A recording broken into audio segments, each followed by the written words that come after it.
Howdy everyone, Nimby here. I'll be tying some different variations of ostrich scuds and scuds today, which are basically small little shrimps.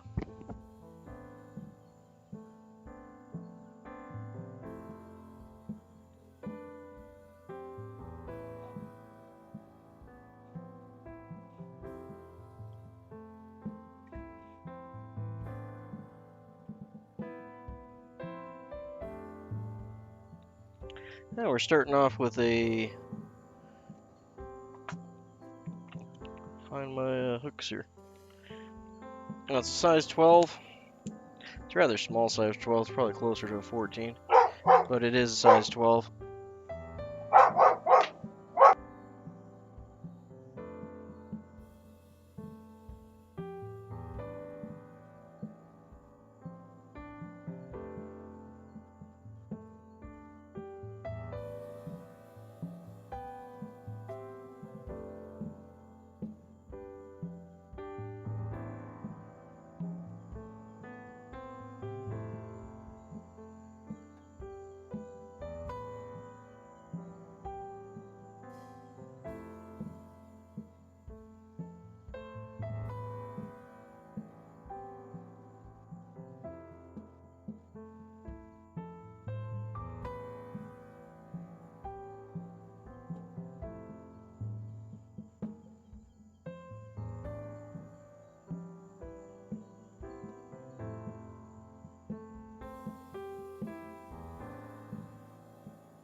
Sorry, all back.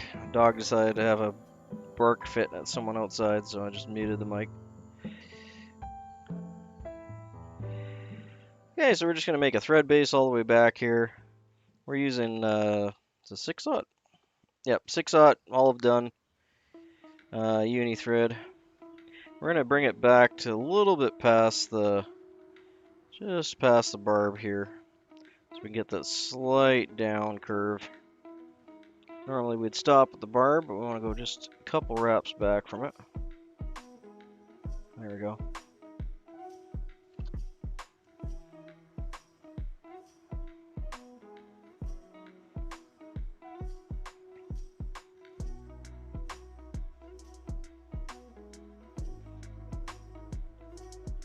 Now we're going to tie in a few barbs for the tail here. You can really use almost anything. You don't have to use any specific feather for this.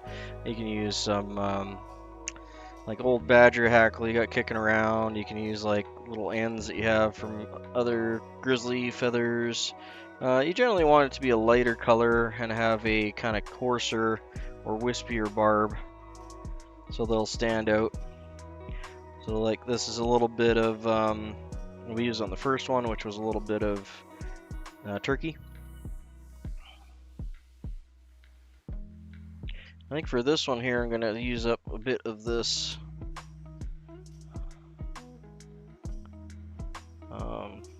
what's left of this grizzly hackle, because there's not a lot left of it.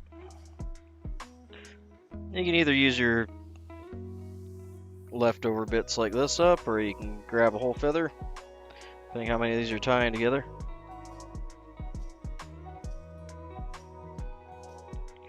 And you want this to be somewhat fairly sparse. Like this is just to accentuate a whiff of a tail. So they don't really have tails. They have a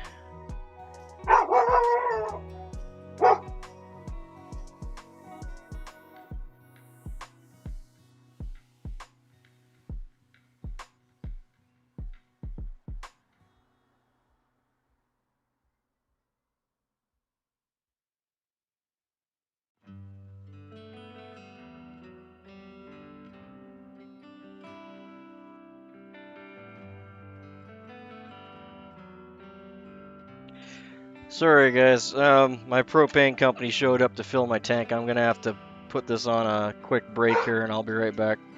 Sorry about that, that's why my dog's going nuts. Be back in a couple minutes here. Just got to help him with the tank.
And I had my mic muted. Thank you.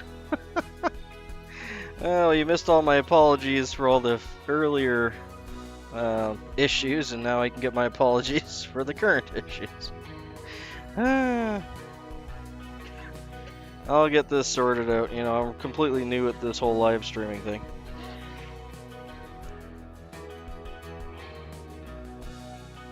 Alright, so I got a chunk of Swiss straw here. It's a little bit on the short side, but I'm going to try and use it up here. So most of the time, especially on this older stuff, you can kind of find a size and just kind of gently tear it down. Most of the time it'll tear fairly evenly for you.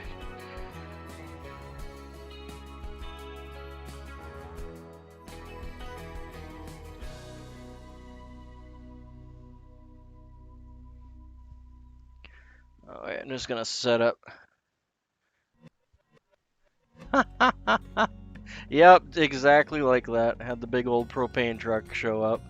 I'm kind of glad he did when he did, because it can be hard to get fills when it's busier in the season. I'm just getting one more part of my stream got shut off here. I gotta turn it back on 1 second.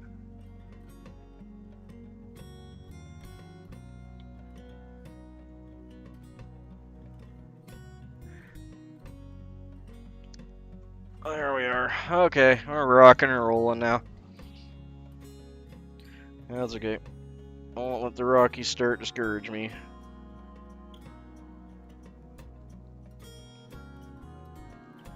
I'm gonna tie this in. Maybe just a little bit more than, a little bit less than halfway up the hook.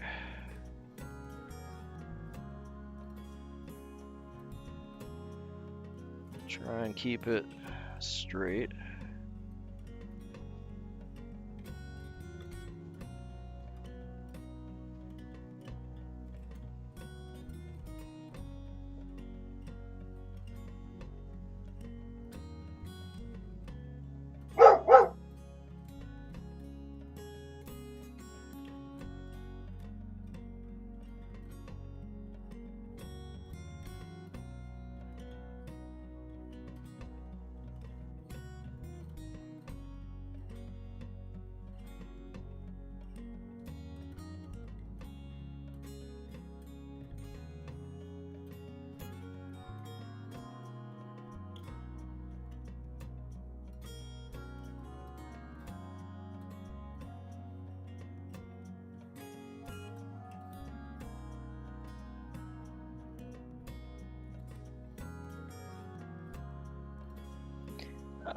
I'm just gonna mute my mic till my dog stops barking here. He'll be done in a sec.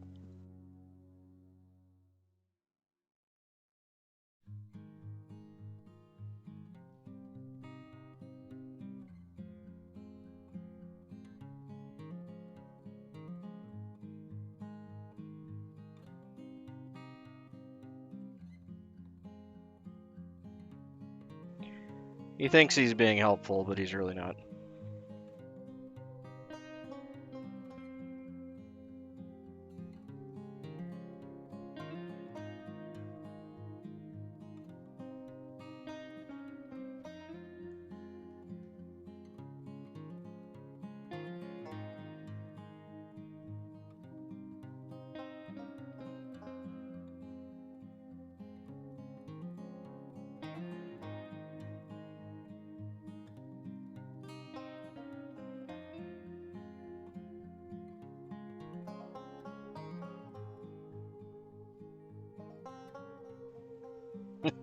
Alright, he's chewing on his bone now. Hopefully he's happy. Alright, so we're gonna grab some ostrich plume here. Bloop, bloop, bloop, bloop. We're just using natural gray ostrich plume. Comes in many colors and varieties.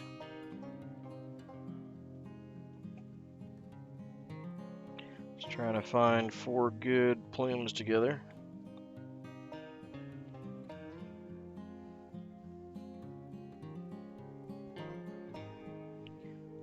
Three to 4 is normally enough to wrap one of these in. If you got a couple broken or smaller strands, or you're the hurls aren't really super poofy, you can always add in more if you need to.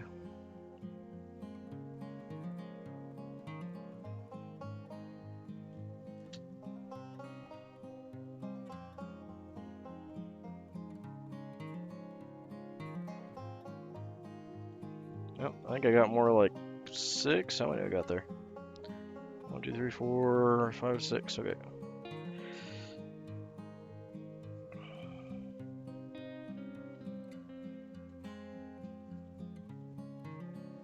Just gonna pull 2 out. I'll save those ones for the next one.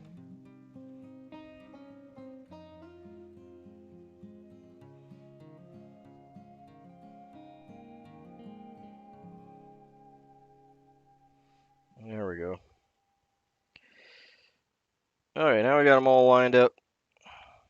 So just like with peacock hurl, you're going to want to cut the ends off. You can do that again with your fingernail. And it'll break at the weakest point. So right there you can see it broke and left the other 2. But we don't want to be tying the other 2 in at a smaller point than wherever that weaker point was. So we'll cut that off there. Hey Jack Pepper, good to have you in, mate.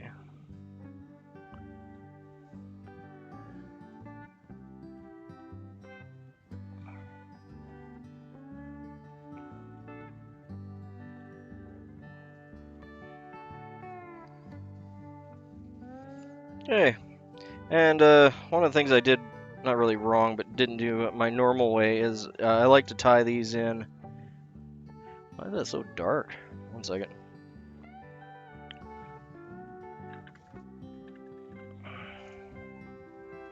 Is that too dark for you guys? For some reason it's looking like really dark on my screen.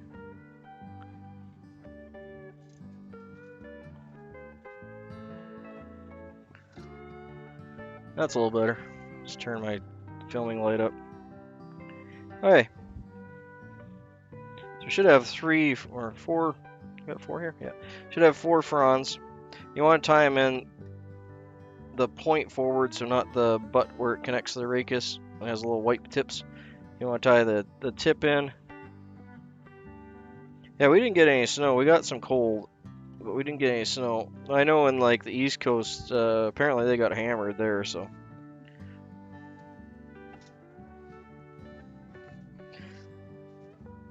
I'm gonna bring this all the way back up here.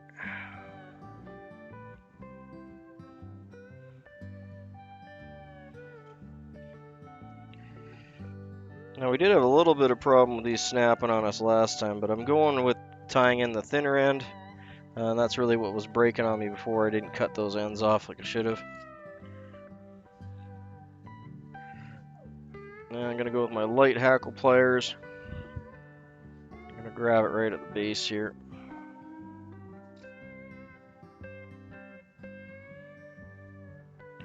And we're just gonna twist it up just a little bit to stop it from separating. Not a whole lot, maybe 4 or 5 twists there. You can also put in a thread in there like you do with peacock hurl at times, so you're wrapping it up with the thread, and that increases the durability quite a bit.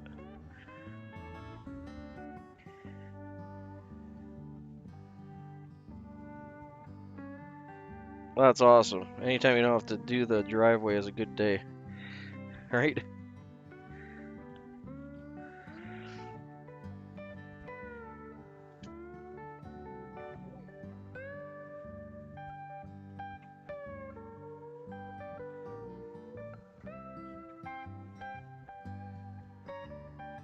Yeah, I got like hardly any snow. I got just like a skiff covering my yard, which is crazy for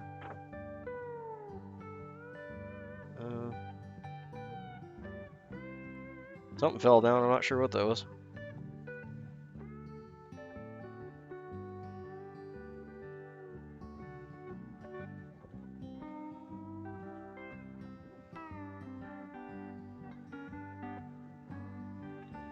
Yeah, a lot of times this time of year we'll have like 5 to 7 feet of snow out there, and I just won't have any more places to put it. And normally what my problem is this time of year. Not this year, that's for sure.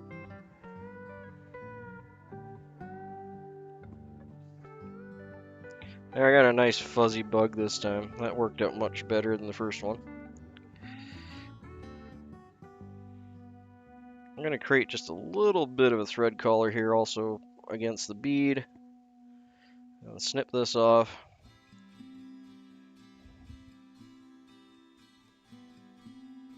There we are. And I like to put in some either front sticking out feelers on these or legs underneath. And this one here, we're going to go with legs underneath.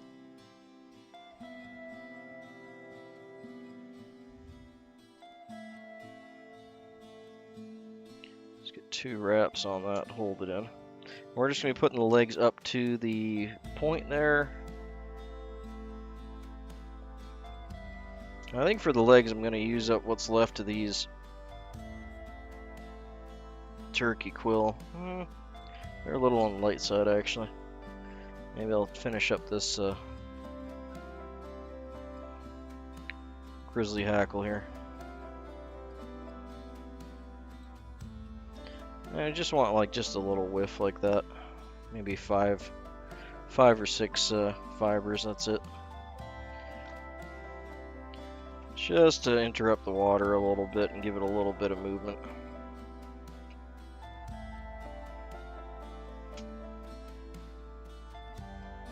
Now if you tie it in there and then give your thread a good tighten, it should lift it up. So I'm going to get them right kind of where I want them, pin them in there.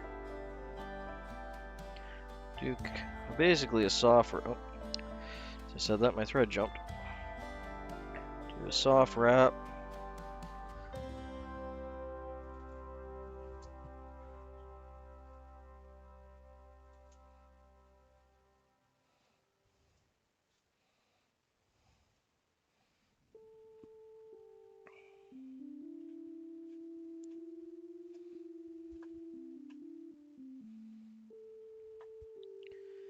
Didn't 100% land where I wanted it, but it's not bad either, so I'm gonna make it work. Never mind. I'm gonna wreck it by pulling it out. 1 second. Let's do that again. Do I have more grizzly hackle? I like all sorts of hackle, but no grizzly hackle.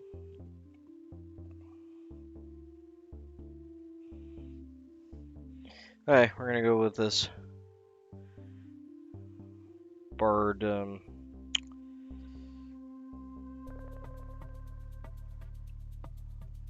badger hackle.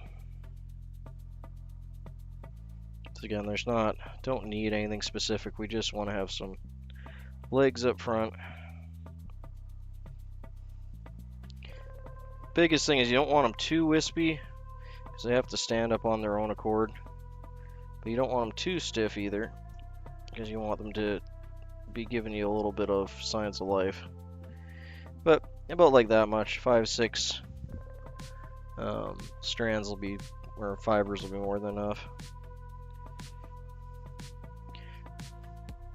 Well, these flies can get on the super messy side.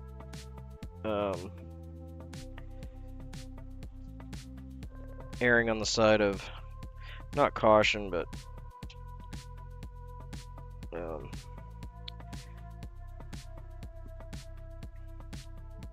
restraint can help make it look a lot better.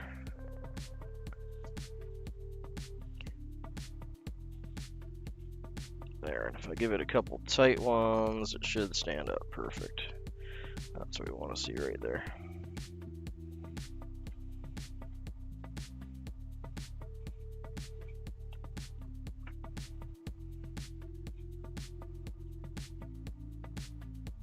That's true. You can make all sorts out of just little bits and bobs.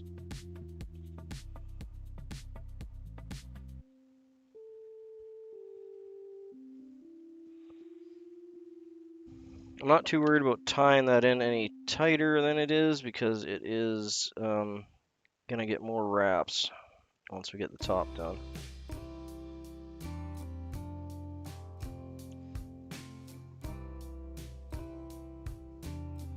Yeah, that's really all you want because the main part of the legs is going to be shown from the actual hurl.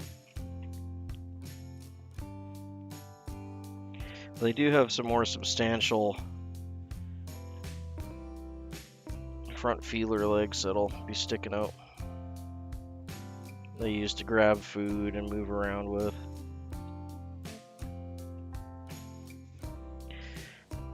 Hopefully you can see the swish straw here. I'm going to try and turn it. So that's about the thickness we got. I'm pretty sure P&W fishes. P&W is actually a good way for me to say his name because it's so long. I have to trip over it.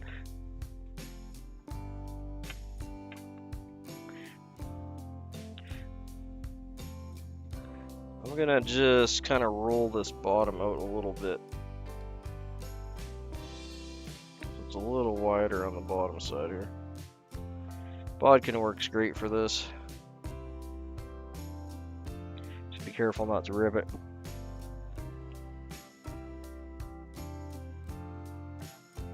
There we go. Oh, it's gonna look good.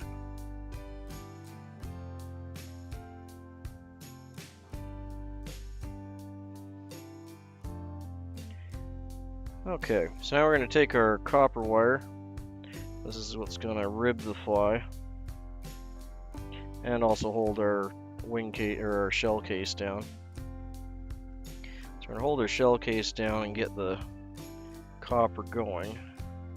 Once you get a couple wraps, or one good wrap anyway, a couple if you're not so lucky, it should stay where it is. You don't need a whole lot of segmentation in this, like 5 or 6 is more than enough generally.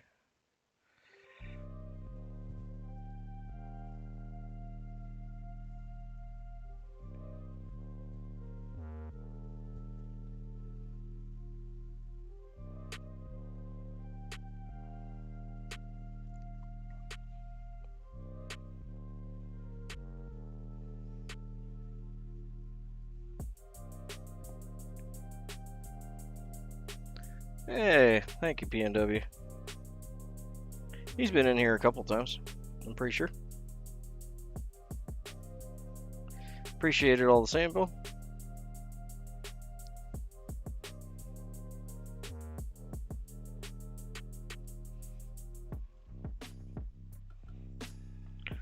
Always good to have another outdoorsman in the group.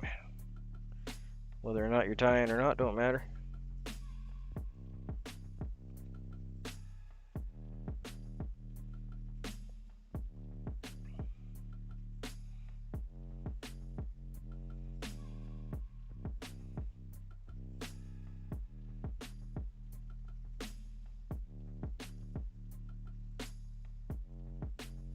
Yeah, that broke off rather good. Might even get one more fly out of that piece of copper.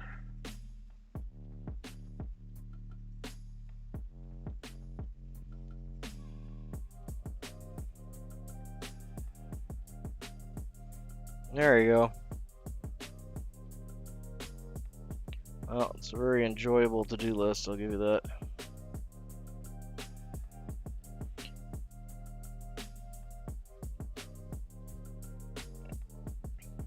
I'll try and make that thread collar band a little bit lighter on the next one. It's not horrible or anything, but I'll try and tighten it up on the next one.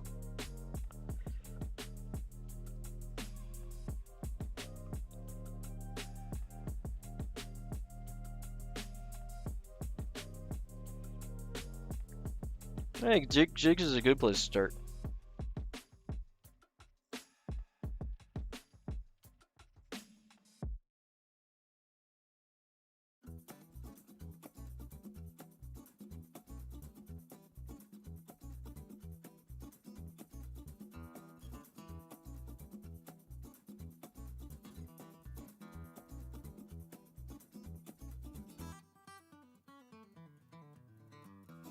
Hey Yoshi, good to have you in, mate.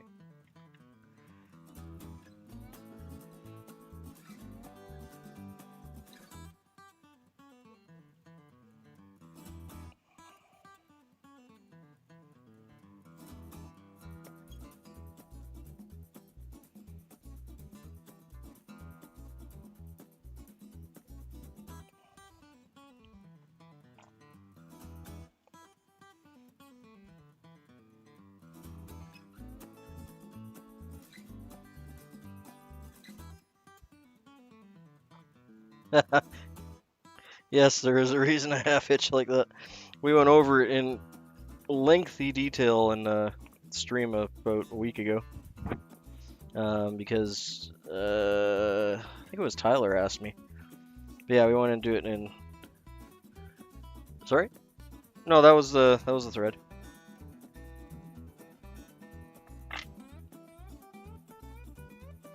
Now we got that cut off, we can finish up the tail here.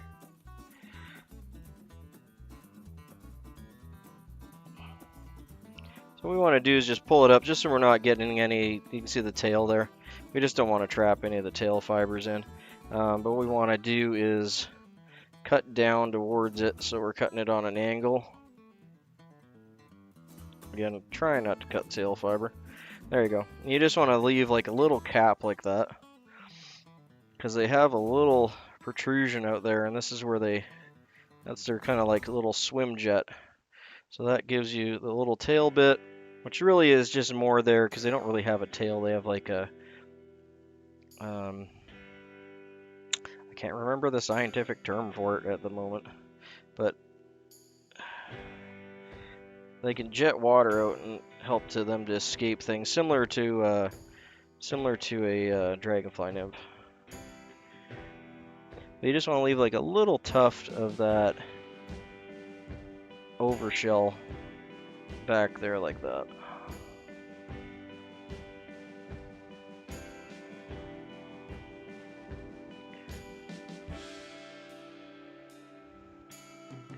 There we go.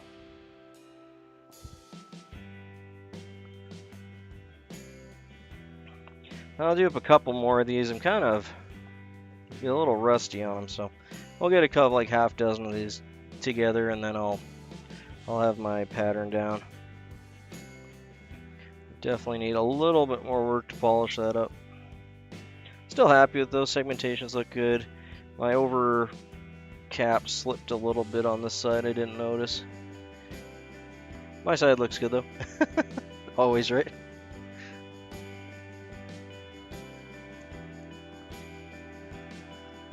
Oh, cheers.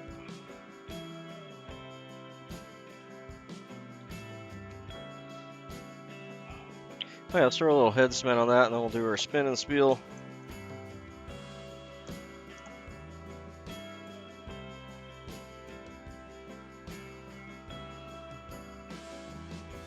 Yeah, nice thing about these, I mean, I do try to get them looking nice and in proper proportion and everything, but to be honest, they fish better the more ratted up and nasty they get. Caught a lot of fish on ones that are basically just like a little bit of chenille and thread left on the hook, and it's all just beat up with a bead that's, you know, loose and flopping around. And it's still catching fish. When they key in on them, they key in on them. Something fierce. But yeah, that'll work great. That's a perfect little thing. Alright, so I'll do a little spin and spiel here, and I'll be right back with you guys.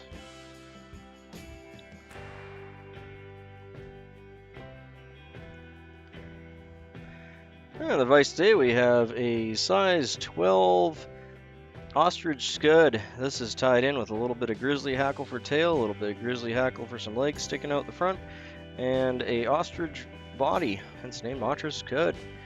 It has an overcap of brown swish straw and a copper wrap holding everything together with a brass bead up front. A little tiny guy. I think he's might be a 1mm, 1.2 maybe.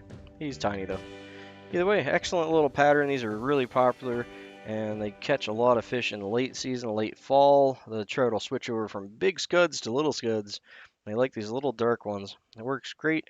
I definitely should have a couple of these in your box.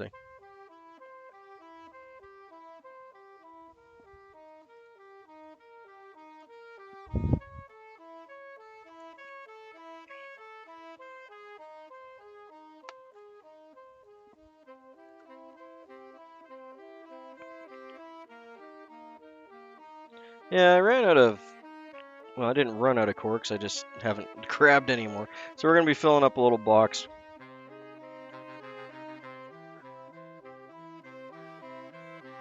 Eh.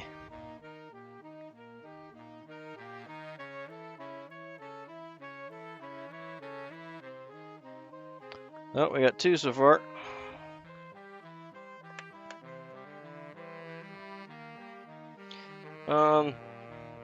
One thing I found with these that works really well, may as well do this because we're starting off a new one here anyway, is people always have trouble with their beads.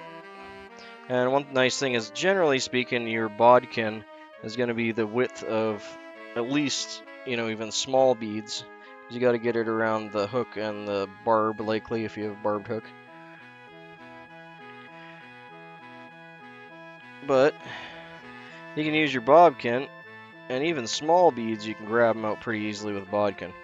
And then from there, it's easy to just push the hook on. Yeah, it probably will, if I didn't normally fish that so deep. Although there's definitely places I would cast that as well, but they work pretty well if you're fishing like a long cattail bank or something. No, it's jokes, but it's probably 100% accurate as well.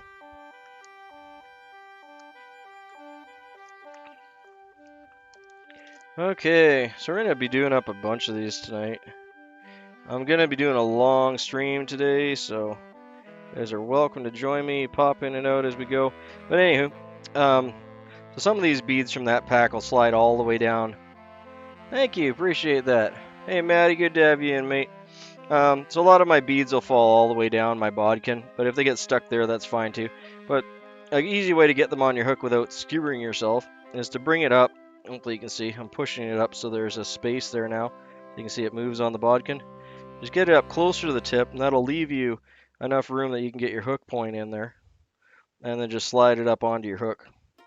And that way you don't have the hook anywhere near your finger while you're doing it, and you'll spear yourself a lot less. And drop a lot less beads. You can also use tweezers and lots of other methods. That one works really well for me. It's a little slower, but not like I'm in a big hurry. I do like to get several hooks with beads on them, before I start tying, so I'll have a bunch off the side here that are ready to go. Just easier. Yeah, good to have you in, Maddie. We're doing up some little scuds today.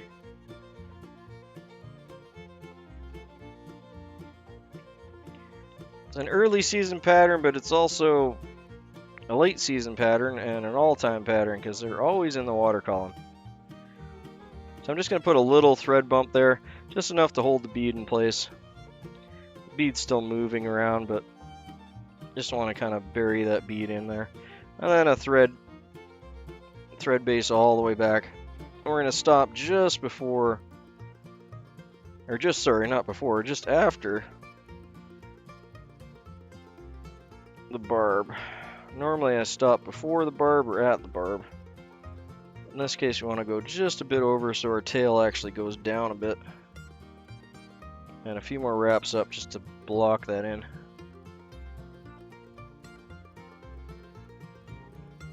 Okay. And we're going to switch from the grizzly hackle, which is probably more of a traditional one to use for this, to this badger. But he'll do just fine. Again, you can use anything you want for the tails and stuff on these. You can go all the way to like coq de Leon if you want to be super fancy, but it ain't gonna make no difference to the fish. You just want to have a little bit of fluff out the back at the gap height. So you can see here, it's, hopefully you can see that on there, gap height coming out the back. Want it right on top. Oh, my thread slipped. Let's try that again. Slipped again. Come on, Nimby. Wow. Okay.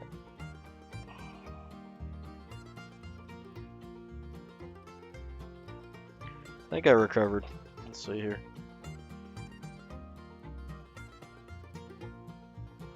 There we go. That's good enough. And a couple tight wraps behind it like that will get it to puff out. just like we got it there, and that's what you want. So you want it to come out just past that little bit of a bend and then straight out. So you got a nice little thread bump behind it, and that's where you're going to do all your tie-ins and everything to wrap up the rest of the body.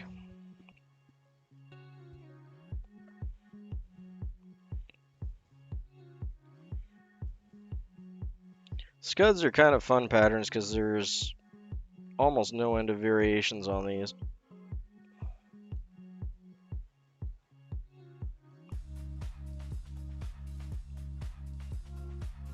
Just gonna spin my bobbin a sec here. Oh yeah, did I have that other little, I think I had one piece left to use up. There we go.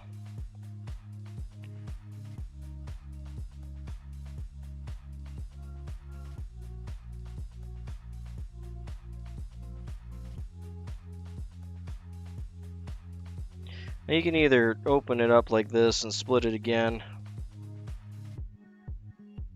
or you can double it up. In this case, that one's quite wide, so I'm going to split it again. There we go. And this is just a top cap.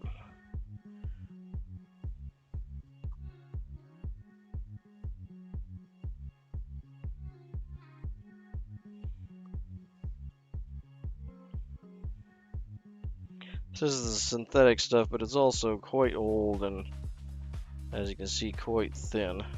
Which is actually really good for our purposes because we're really just using it for a skin on the top. I'm just trying to get it to open up.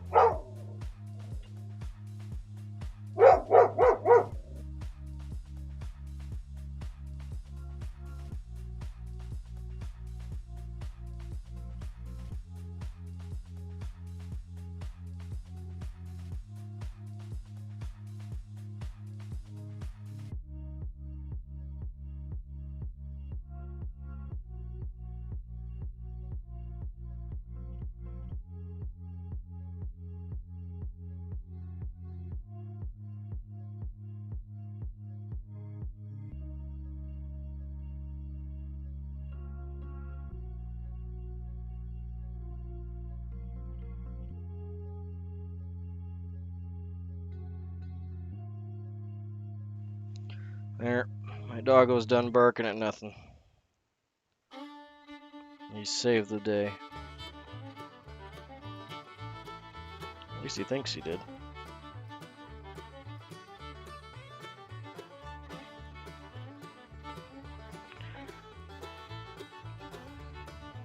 This one doesn't want to fully unwrap on me. I think it's actually kind of stuck together.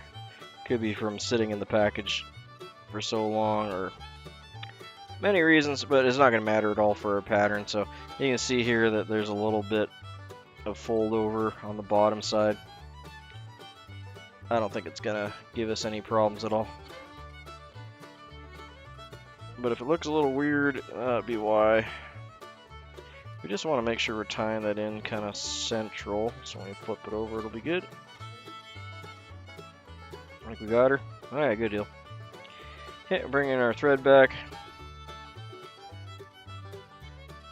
Just evening out the body. I got a few little lump spots. Oh!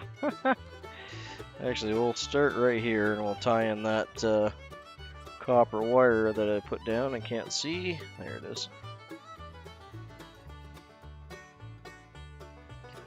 This one's getting short. This will be the last fly for this little piece. And since I'm tying that in halfway, I'm gonna throw some grips on it with some hemostats.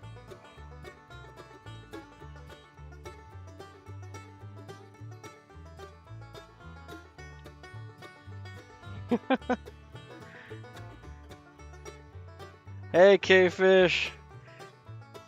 You back to the big land now? Or are you still in Thailand?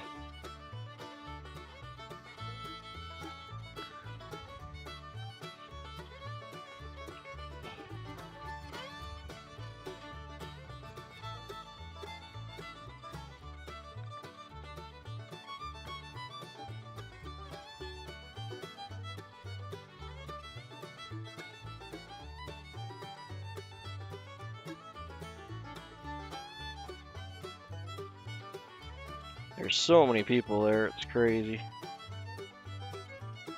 Hey, good to have you in, K-Fish.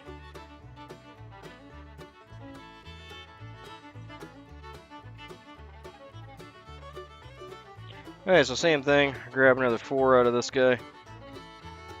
Or actually 2, because we had 2 from last time. I still got him there? Yeah, I still got him there. Okay, I'll grab 2 then. 4 seem to work pretty well for us.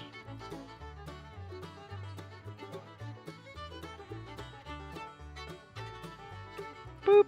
Oh, I got 3. Oh well.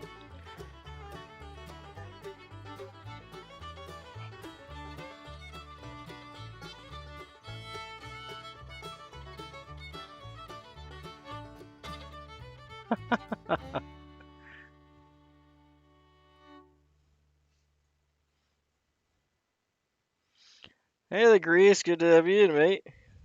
Don't think I've seen you in here before. Always welcome, however.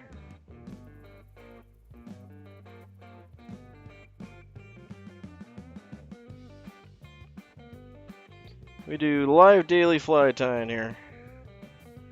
So if you enjoy that, or fishing, or just outdoors, or you like to come hang out and chinwag with all the guys, you're more than welcome.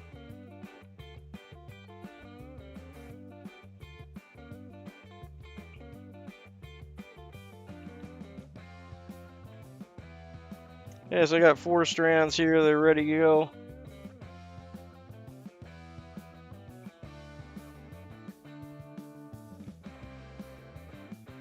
Hey, got Pilgrims in. Thanks, mate. I appreciate that. Thanks for the super chat there. Kind of figured by the way you greeted him.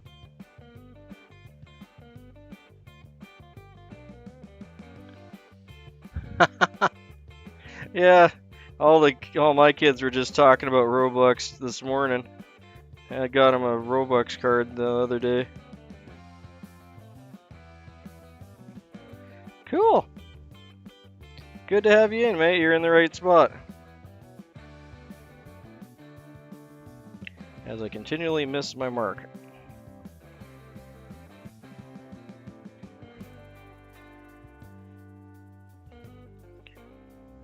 Yeah, I'm back. Sorry, it's a little later start than I was planning, but I'm gonna be here all night. At least that's the plan. Take a break and get some food and whatnot.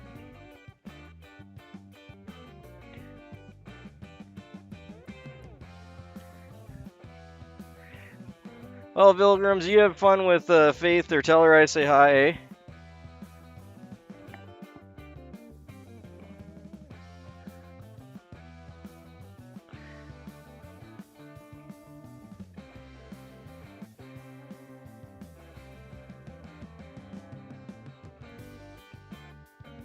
Yeah, you got a list in here today.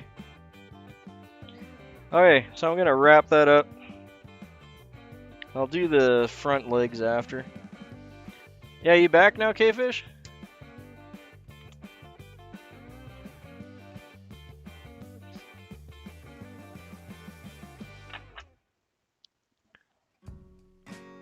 Hey, he was in too. Hey, he was.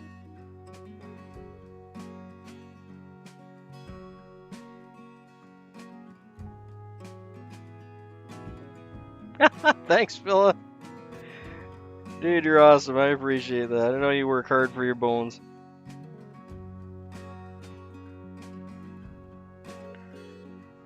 I'm just gonna wrap this up. We're gonna spin it like 3 or 4 times, nothing crazy, but it'll just stop them from coming apart on me. You can see that there.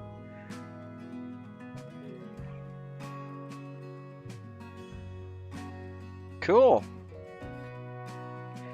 Yeah, it looked like you had an epic trip there, man. This is Ostrich. Super secret, expensive Ostrich. That I stole from a feather duster. Don't tell anyone. I bet. Oh man, you are crazy. I would never swim with sharks. Oh, didn't put my thread back in the right spot. Let's do that. There we go. Thank you. Yeah, this is perfect material for these little scuds. They're not really quite generally long enough to do like a lot of other flies, but they're perfect for these little things.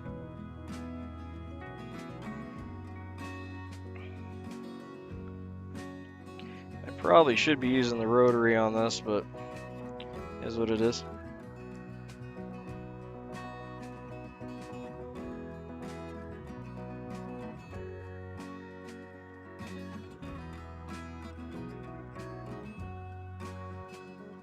Yeah, PNW, if you're new to tying, I'm more than happy to help you with any little problems you run into, any questions, comments, concerns, accusations that you may have.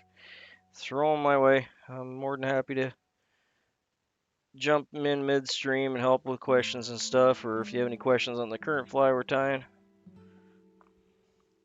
I try to do a new pattern every day. We finally finished our last book, so I'm on to a new book of local patterns. But I do, if you do want to see any specific flies, let me know and I can work it in. I do try to have all my materials kind of ready up front, however, so let me know ahead of time if you can. Feel free to post on the community page or hit me up by email. Email's in the doobly-doo. Just gonna see if I can get this to unfold. It's just got a little fold in it. Just slightly worried that it'll rip and it won't unfold.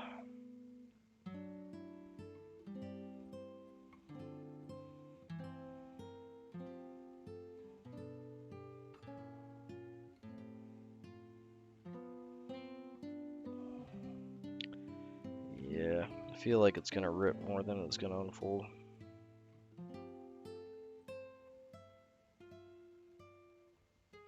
That's good. We'll leave her as is. Not gonna hurt nothing.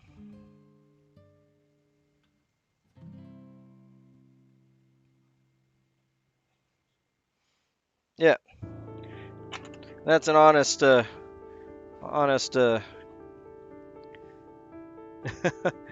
comment there. Yeah, if you need help, that's exactly what I'm here for. I like helping people out. If I don't have the answers, I'll either find them, figure it out myself, and get back to you, or find someone who does. Because we're all learning.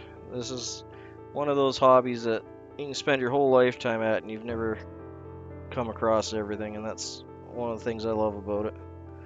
There are absolutely no stupid questions here, for sure.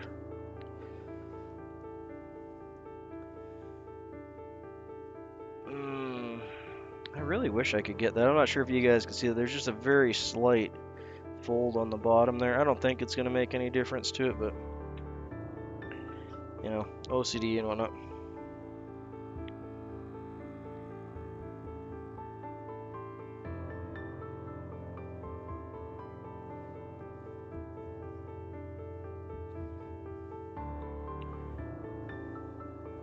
Yeah, I'll get wrapping. That's not going to do anything. Actually, before I do that, I really should get the legs in there, so they're not being pushed around. Where did my hackle go? There it is. Again, you want to get about 6 or 7. Like, you don't need a whole lot at all. This is just to show.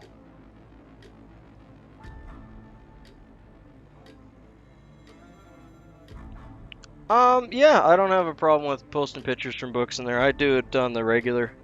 As far as I understand from the YouTube terms of service and everything and community guidelines, that it doesn't affect copyright as long as because you can't monetize or make money off of the posts, so I quite commonly will post pictures from old vintage books in there.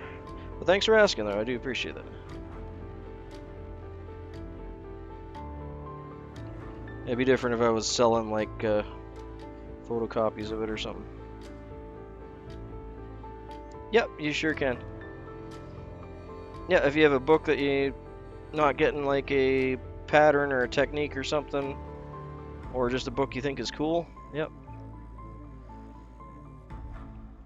Only thing I really ask for community posts is that they're either funny, helpful, or good for the community in some way.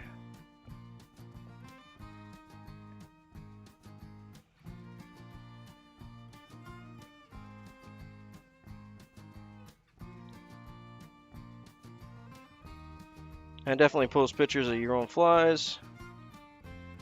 Oh, that didn't really tie in well at all. Let me try that again.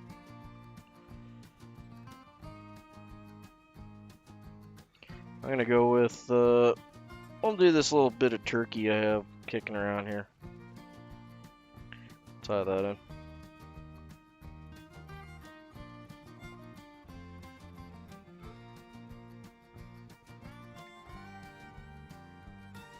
That's better.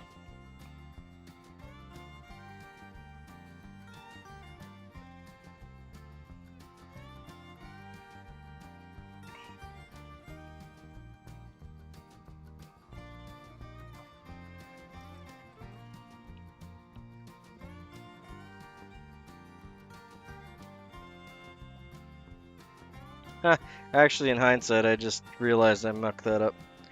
Okay, let's take that out. I can't have the... My bad, I totally misjudged that. I can't have that in there right now because when I go and wrap the copper, it's going to wrap the legs down. Legs come after this step. My bad. Okay, we'll get the copper wrap going. I'll put some legs in.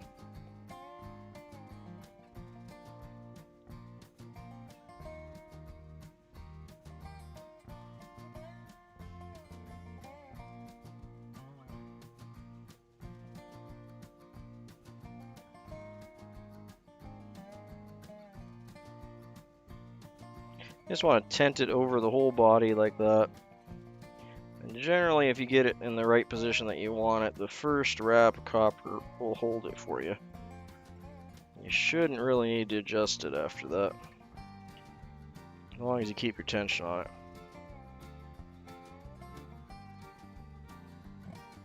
We're going for 5 to 6 wraps, or segmentations anyway.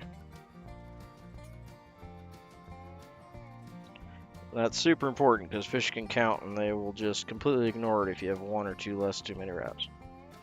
Totally joking.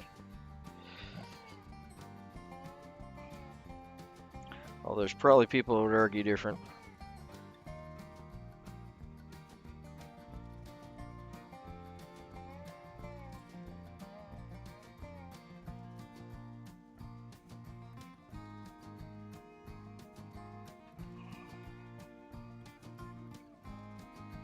Alright, so now that we got that in there, hold your thread super tight. Like, don't break it or anything, but hold it taut. Okay, and then take your copper, bring it the exact opposite way that it was coming in, and the opposite way again, and then back again. Once you do that twice, you should be able to helicopter it off without it being too much of a pain. Of course, as I say that, it's slipping on me. There we go. And it'll just pop off. And you don't have to use scissors. Wow, did I ever pull you out of the vise? Stay.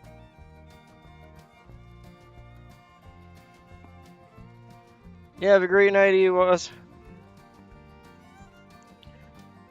We'll see you tomorrow.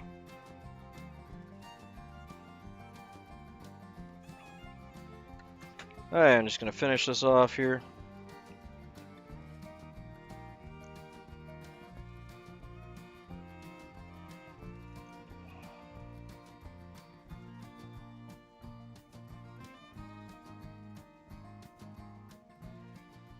Got 2 half hitches, and we'll do a whip finish. I can't remember who it was. Someone asked why I do the half hitches before I do the whip finish. I did go into that in detail on a previous stream, so I'm not going to go into it in detail again. But if you don't do 2 half hitches before you do your whip finish, the change in direction can throw it off. and your whole whip finish slash half hitch can come undone. So it's a little bit on the overkill side. Definitely don't need to do it. But it has to do with the direction that I personally tie, so it doesn't affect everyone as well. It's a little bit like left-handed people doing shoes up a little differently than right-handed people.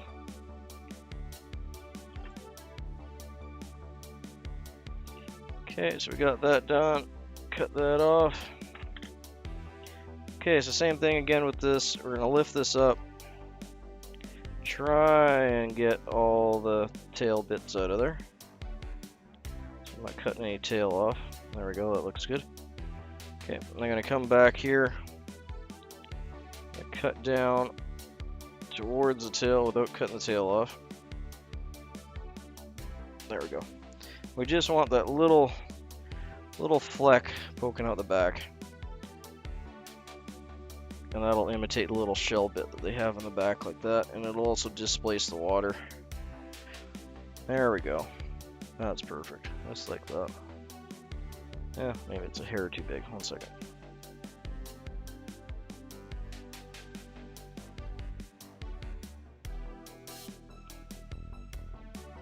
Yeah, that's better. Just a little guy.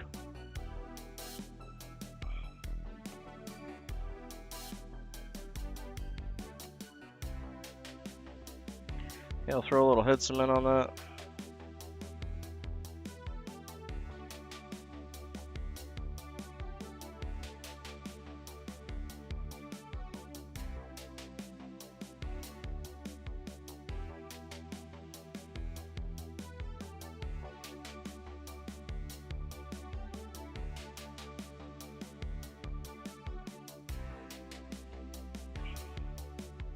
Alright, he's ready for a spinning spiel.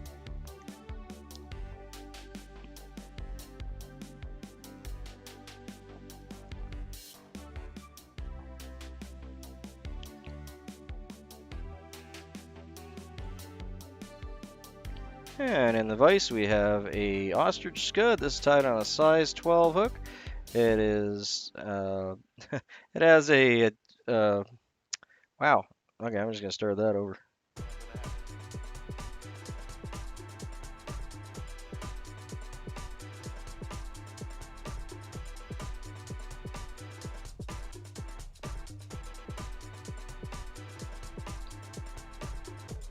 And in the vise we have an Ostrich Scud. It has a hackle tail, a ostrich body wrapped all the way up with 4 strands of ostrich, then it's chased in with some copper wire, has some swish straw wrapped over the top with a bronze bead in the head. A really simple pattern, but super effective in the late season and the fall when the trout like to switch over from the big shrimp over to little shrimp. So that's why this one's tied on a 12. It can also be tied on a 14 or smaller. And you should have a couple of these in your box, especially for late season. They like these slighter, darker colored, smaller Granama shrimp that they switch over to. Wonderful little pattern. Add a couple to your box, eh?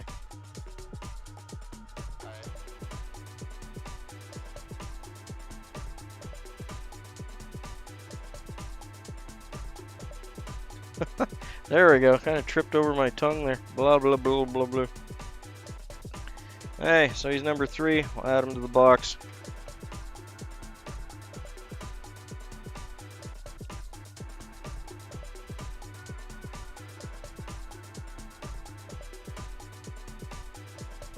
You can see how small those guys are.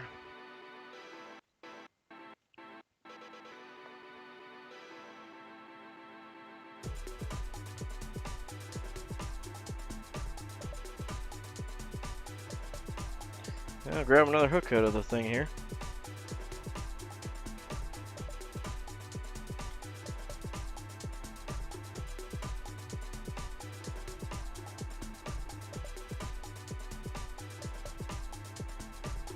The package on these does say 12, but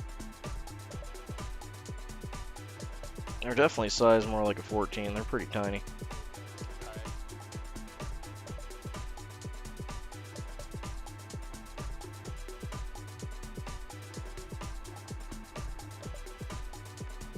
Oh, we got a new subscriber. Thanks for subscribing, John C. Appreciate it. Welcome to the group.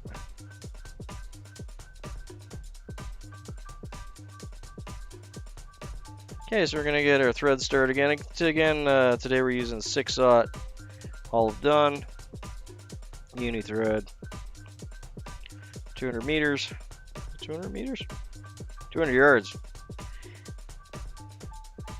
Still a good bit. Just gonna start a thread down behind that bead to stop it from moving around as much. Don't need to completely bury it in, but just a little bit to stop it from being annoying. And then thread all the way back.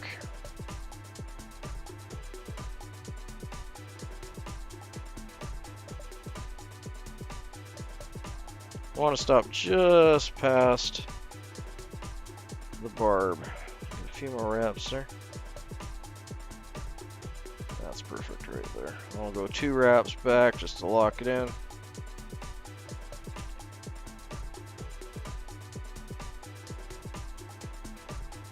Once you get some practice with non-flattened thread like corded thread like uni, you can tie really small flies with it. Excuse me. As long as you're paying attention to your thread control, you'll be just fine. Yeah, this is a 6/0. I'm not even going down to like an 8/0, which I typically would use for, a fly this small.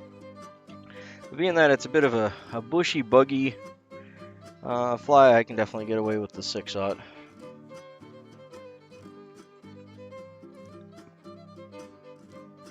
Okay, so now we got that in. We're going to do our tail next. Again, we're going to use that badger feather. You can really use anything that's just got a stiff enough fiber that it can hold its own. Something that's going to spread a little bit. About 5 or 6 fibers is really all you need. Again, it's just for that little suggestion of a tail. We're going to go with gap height, right like that.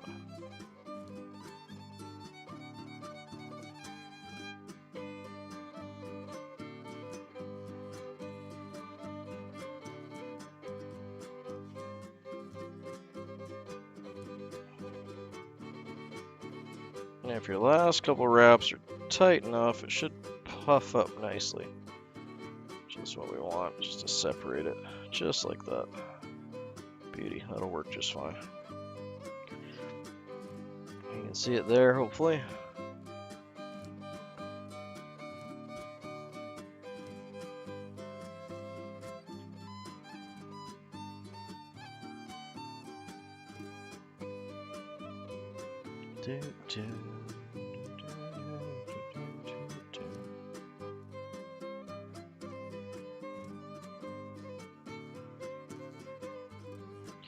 And I'm going to go right back up to the front here. We're going to tie in our front piece of Swiss straw.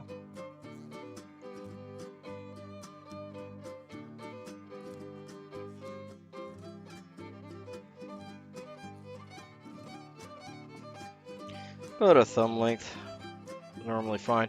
If you're going to be doing a bunch of these, you can cut them longer. So they'll fit into your material clips, but they do typically get shredded in the material clips, so I like to have them just a little bit longer than whatever my working length's going to be.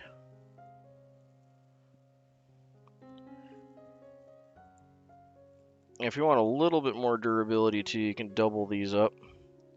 So you can pull out kind of twice the material, twice that you need.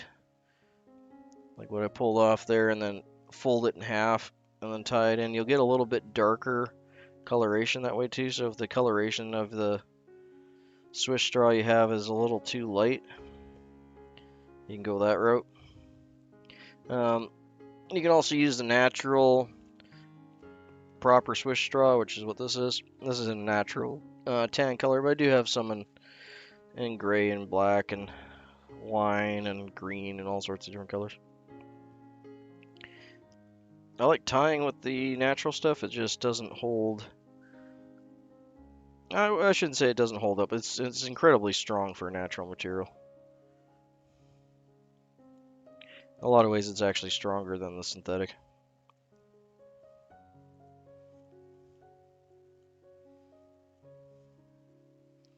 Okay, so I'm just getting this to flatten out.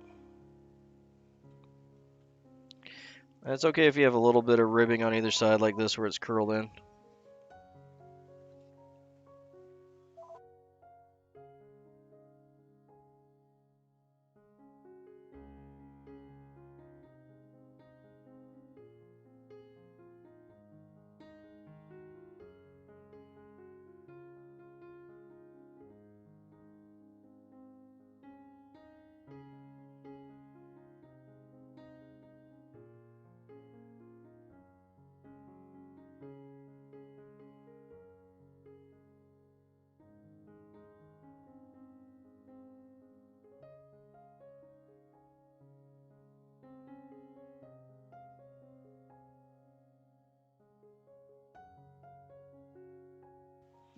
There, you just want to check to make sure that it's roughly on top. You can get by with it being on one side or the other a little bit, but that is definitely something you want to shoot for. You see it's wrapped over the bead head there. So I'm happy with that. That's centered enough for sure. Just going to adjust my hook a little bit here, get it back up top. And it should stay out of your way, like for the most part, if you just leave it ahead like that. So now we're going to go with the copper, and then we'll do our ostrich again. I'm going to need a new piece of copper. So I'm just using this soft wire, copper and small. This is actually from Uni. They don't make this anymore. This one's quite old. Oh, no worries, Jack Pepper. Good to have you. Lurking or otherwise. It's all great, mate. It's going to be that time of day for everyone pretty quick here. Okay, one thing that works actually really well for this that I have kicking around below me but I didn't grab is USB wire or copper from a USB cable. It's just a little bit thinner than the small wire and it's super soft like this, so it's great for binding and wrapping stuff down. So it doesn't work hard nearly as bad. And it's strong enough to bind anything that you're going to be tying in.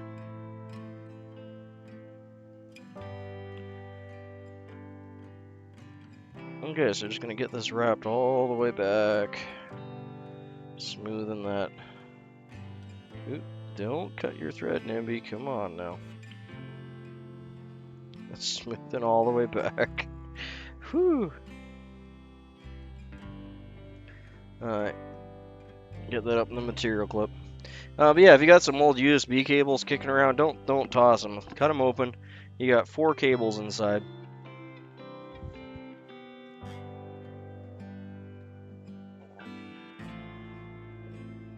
You mean USB cables? I got a bunch around me here that I've cut up, but I don't have them super handy, and I got this wire, which is, you know, arguably just as good. It's very comparable, so I'm just using that. But yeah, it works a treat for this, like it really does. It's the right diameter, it's the right. You also generally get like a really nice. This one's a little bit oxidized. It's a nice dark copper color, just because it's old. I mean, I got this probably late 80s. I've had this spool for a long time.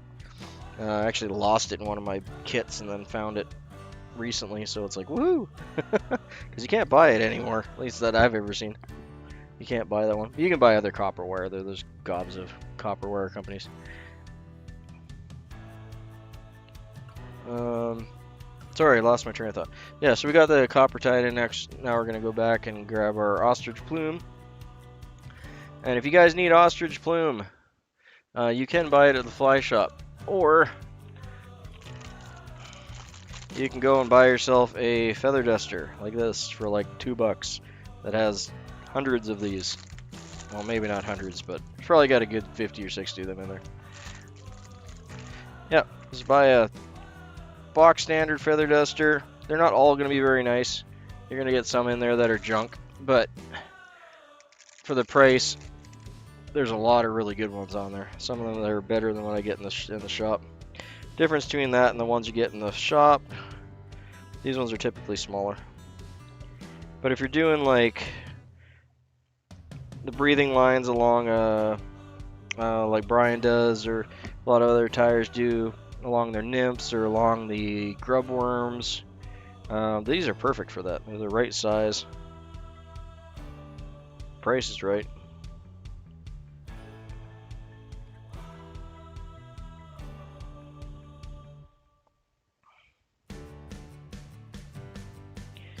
And generally speaking, they're natural. You're not going to find too many dusters that have dyes or they've been washed or cleaned too much. So they're going to be in generally pretty good shape. When you get the dyed ones, the hurls can kind of really suffer as far as the floofiness goes here. Generally, the only time you're really going to get dyed stuff that isn't really affected too much is if it's white and it's been bleached. Because then they don't have to wash the dye out of it. Okay, and I'm just cutting the tips off. Yeah, there you go. For a couple bucks, you can have enough ostrich to tie hundreds of flies with.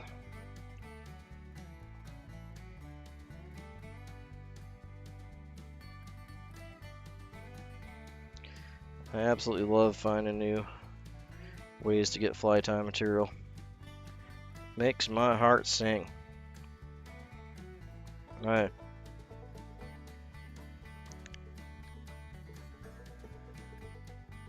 Aroo! Hey, Val. I think he meant Yahoo, but either way, aroo.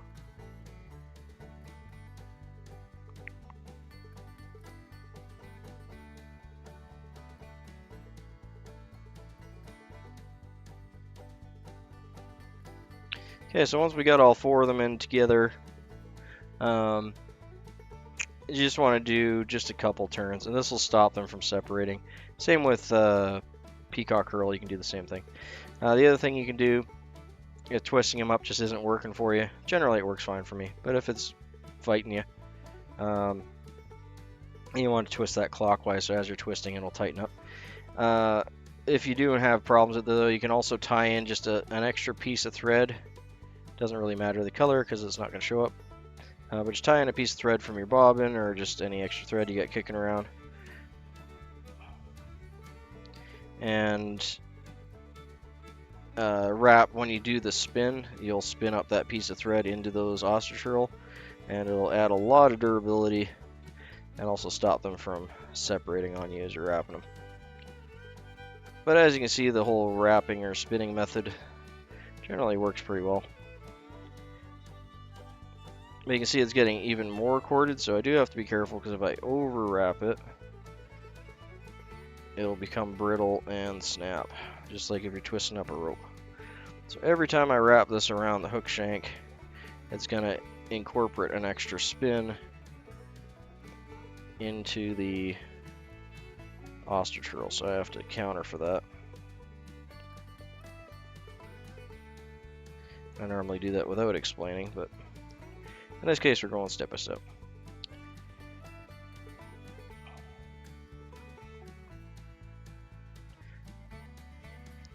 He's been putting the work in on the live streams for a while there.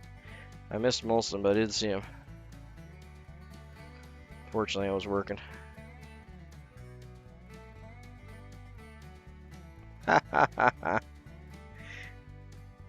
Yeah, I can see you not enjoying the snow. Yeah, you guys got hit with the junk.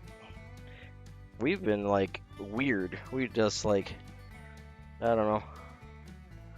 I don't know what's wrong with the world right now. Besides everything else that's wrong with the world right now.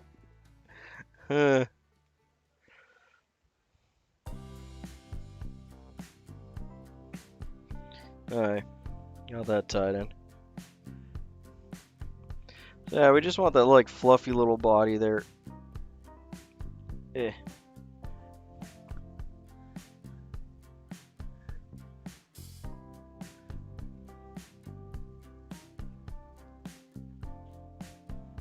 Hey, good to have you in.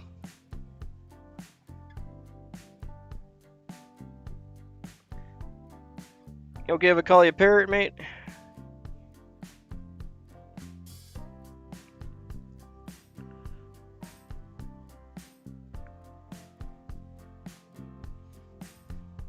Yeah, we got nothing.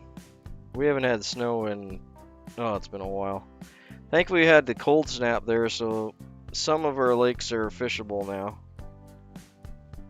I was going to go out and get you guys some footage, but it didn't happen, so it is what it is.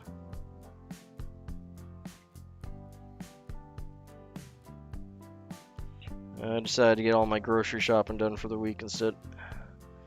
I know, boring Nimby. But, gotta eat.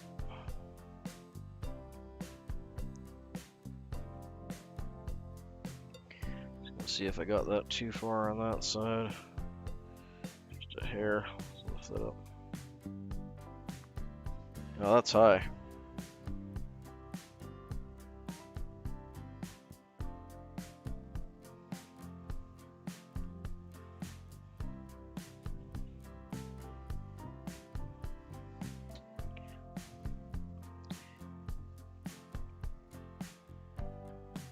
Yeah, it's kind of crazy when I'm like hours and hours and hours north of you guys and we got like nothing.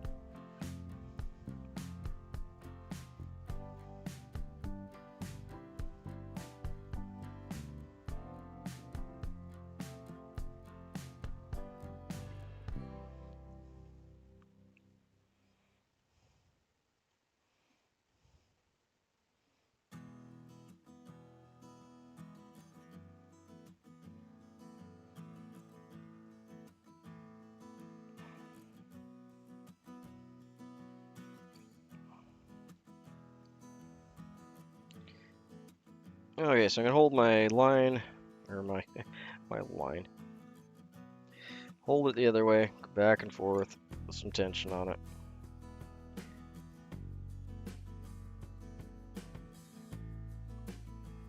And it'll just pop off. Yeah, I know, that's crazy. It's like I live between a fishing resort, a ski hill, and a provincial park, and we got like, you know, we're famous for the amount of snow we get, and I got grass sticking through where my septic tank and stuff is. In January, like it's this time last year we were minus like 35 or 36 with like 7 feet of snow. Pretty nut jobs. Alright, I forgot the legs on the last one, so we're gonna...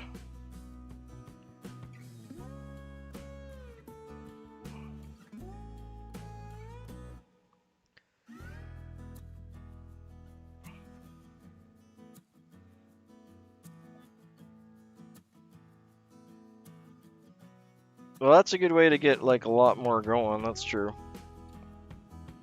Because they're gonna buy more, right?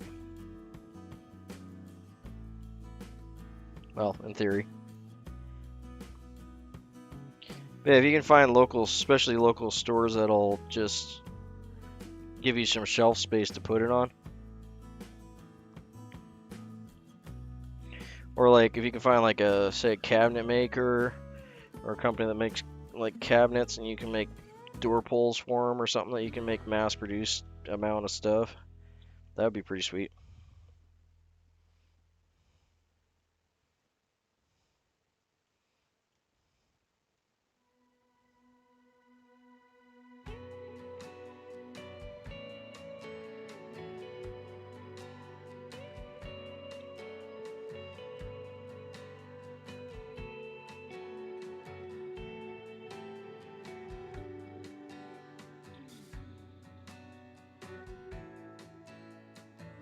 Yeah, that works too. One thing that I was into at one point when I was a locksmith that people paid pretty penny for were the security bars because they all have to be made kind of custom because everyone's windows and doors and everything are a little weird or different, right? But yeah, people would pay stupid amounts of money for window bars, especially ones that look nice. So that might be something to look into. window bars, security bars, whatever you want to call them. You know what I'm talking about.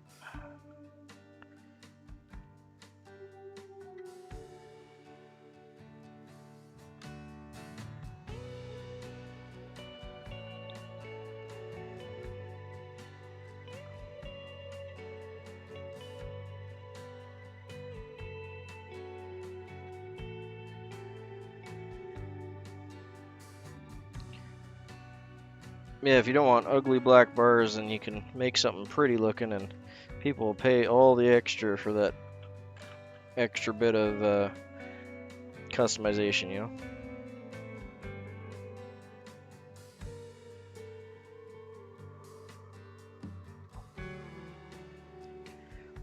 And, oh, I pulled those legs right over when I sucked that up, didn't I?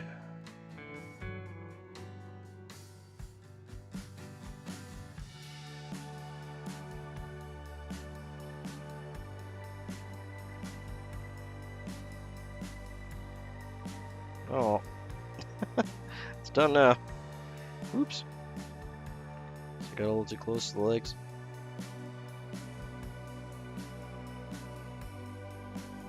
Cool. There you go. It's out of trouble, yada yada.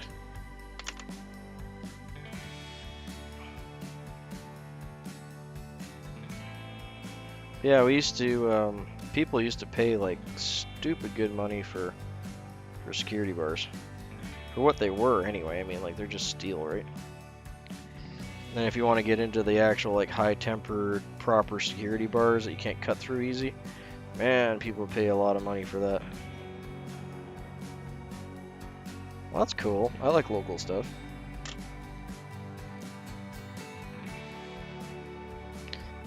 Always good to support local talent in your area, eh?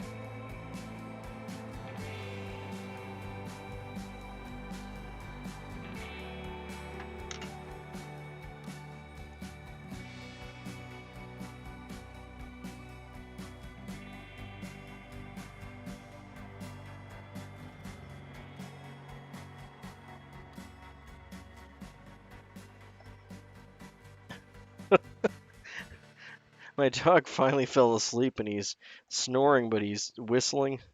His nose is going. Wee, wee, wee. It's kind of funny. I don't think my mic can pick it up, but it's funny.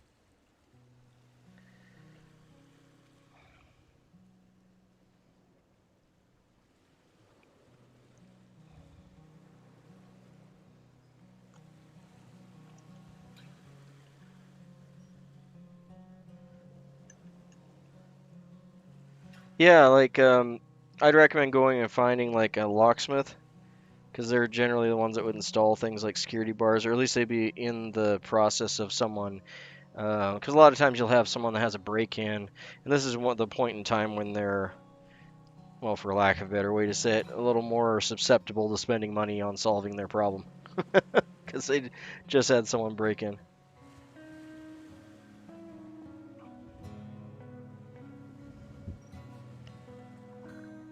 Yeah, dog's been driving me nuts today. Been kind of all over the place. Not sure what he's up to. Okay, so we're gonna come in here. We're gonna cut down. Try not to cut our tail off. There we go.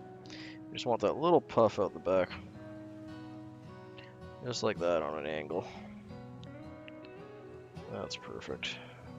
Happy with that. There we go. Little ostrich shrimp. Ended up kind of torquing the front feet all the get out, but either way, that one turned out pretty good. Happy with that one.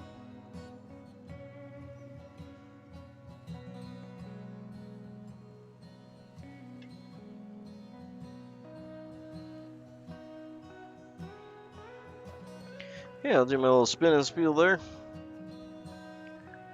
No worries, mate.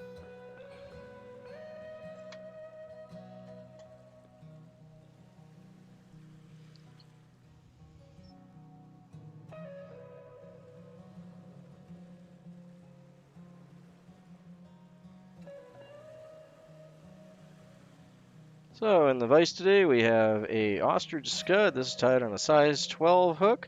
It has some hackle fibers for the tail, hackle fibers for the legs coming out the front, and ostrich herl all the way up the body, which is chased with some copper wire, a little bit of swish straw tied over the top for a scud back, and a little brass bead up front.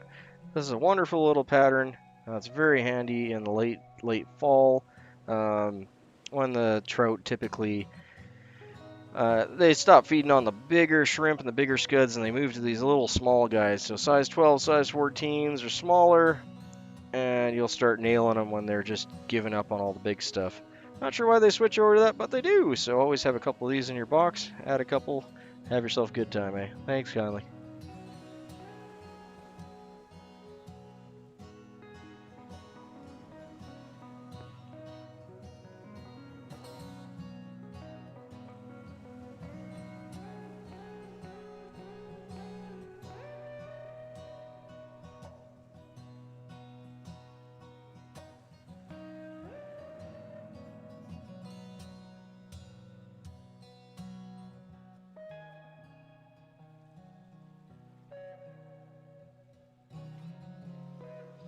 More tea. Oh, that's good.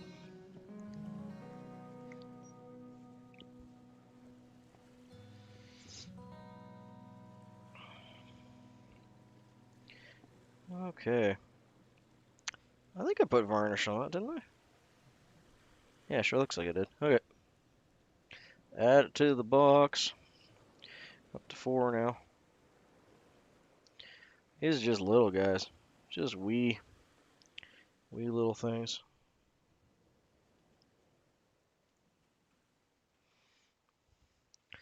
That's number 4.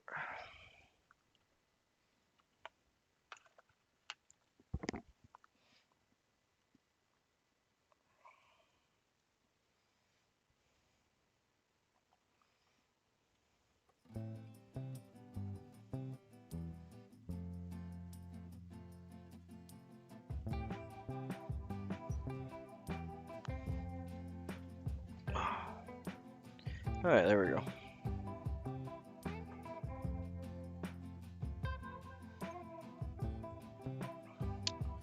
My bobbin down, couldn't find it for a second there.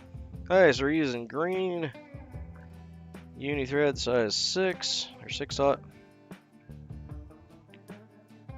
Come on, buddy, stay on there.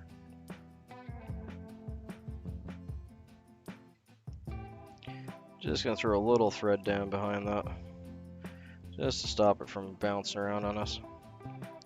We'll do a nice thread base all the way back past the barb.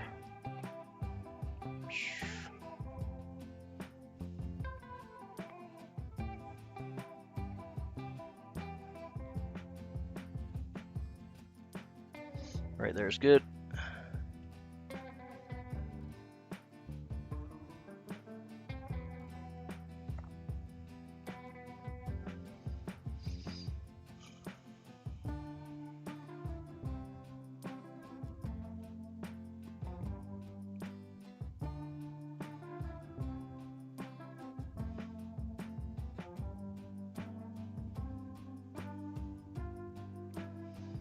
Okay, we got about 5 or 6 fibers there.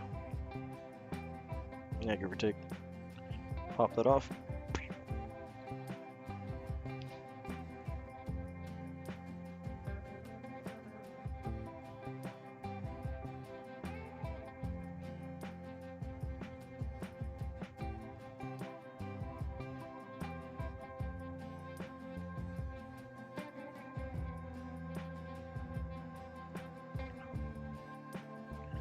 And I want that to be about the gap height, so right about there.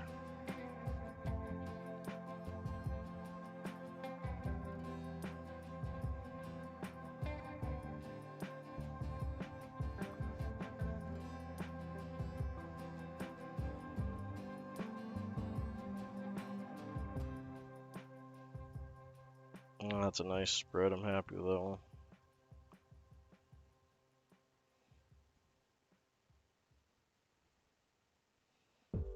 There we go.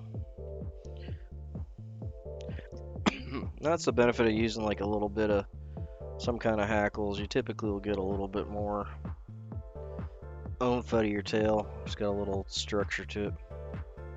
But you can definitely use wispier stuff like hen or upland game bird or pretty much anything really. But that would be one of the benefits to using the rooster. Not necessary at all. Yeah, just keep burying that in a little bit just to even the body out. Again, not necessary because we're going to be fluffing it up with a bunch of ostrich anyway.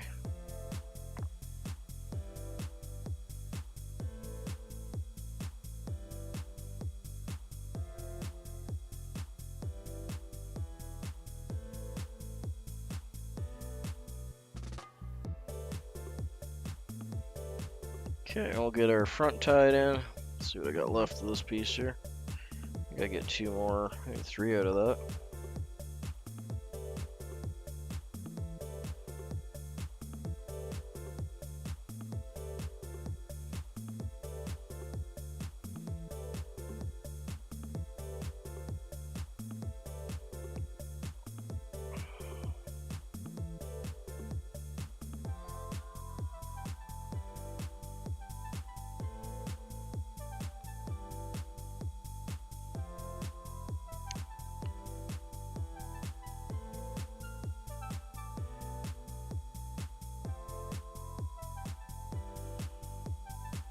Yeah, and if you tent it over the head like that, most of the time it'll lay the way you want it. That one looked pretty good, so I'm not even going to check it until I get back.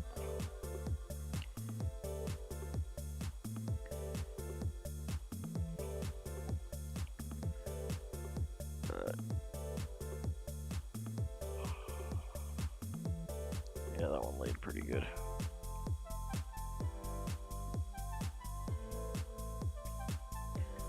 Looks like it might have snapped just a bit on that side. There we go. Okay, that'll work.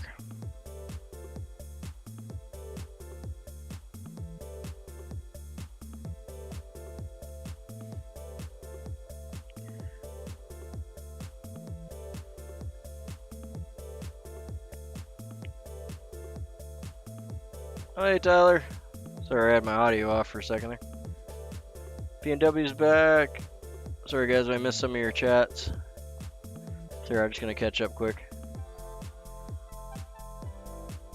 Head to the coast for Saturday. Good for you, mate. Oh, clam digging's fun, especially if you got those. You use like PVC pipe and push it into the ground, and you don't have to dig them out. That works a treat if you get the tide in the right time. I've done that a number of times.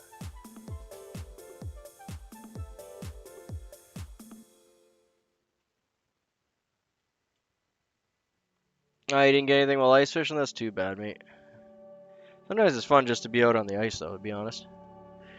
Okay, so we got the front tied in. We're going to tie in our copper next here. Find where I set her down. There she is.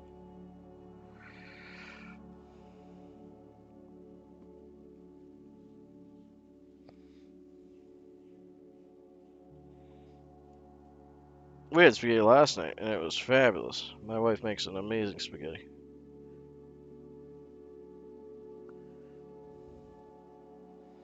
Love her spaghetti.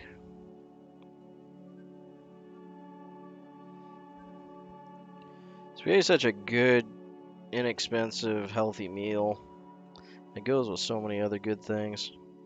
Garlic bread, Parmesan cheese, meatballs.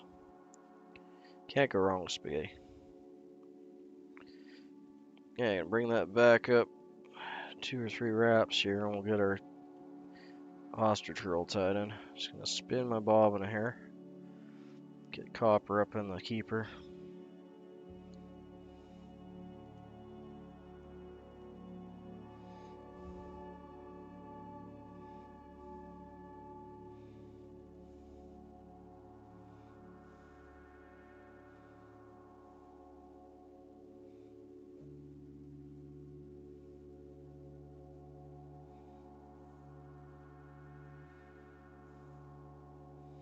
Trying to get just 4 strands here so everything is even. There we go. I think we got 4 right here. There we go.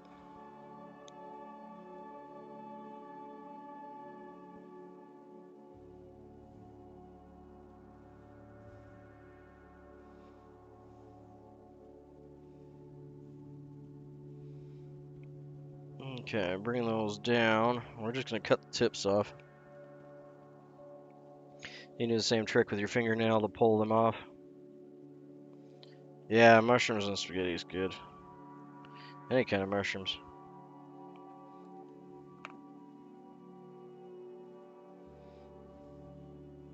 Certain foods just go well together, and that's one of them.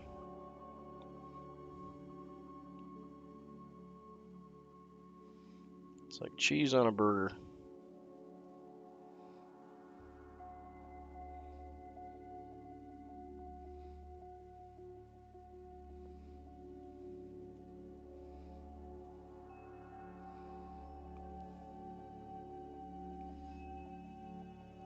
Okay, there we go.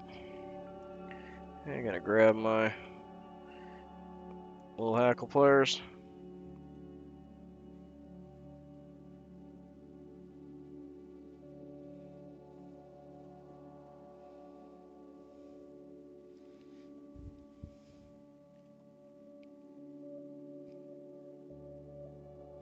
Line those all together and twist them clockwise.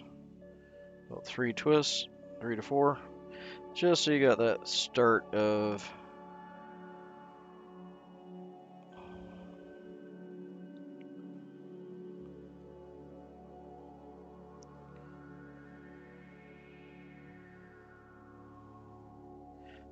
a twist there. Trying to get this so it doesn't interrupt the tail. There we go, that's better.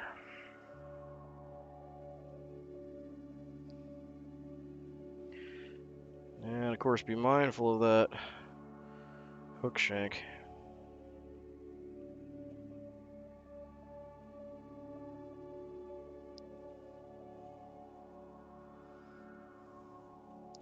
That's not wrapping proper. 1 second. There's one hurl there that didn't play ball. And it's all off on its lonesome.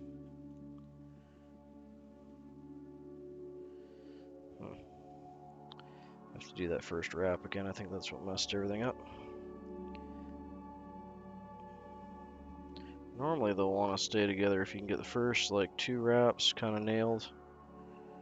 Then they won't bounce around as much. There we go. That's much better.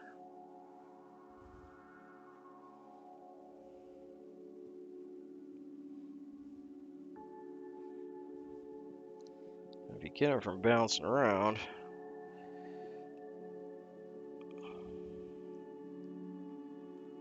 then they'll wrap much cleaner. You get a nice fluffy body.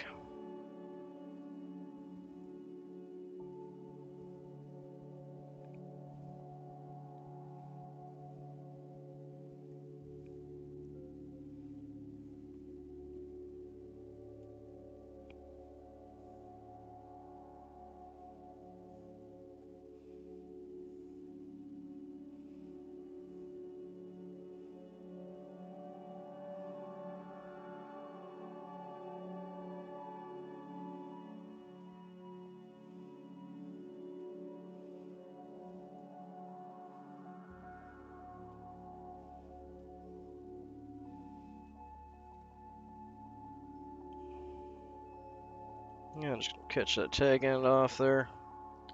2 wraps in to hold it in place. One more time. Got it. Yeah, it makes a cute little fluffy butt, doesn't it?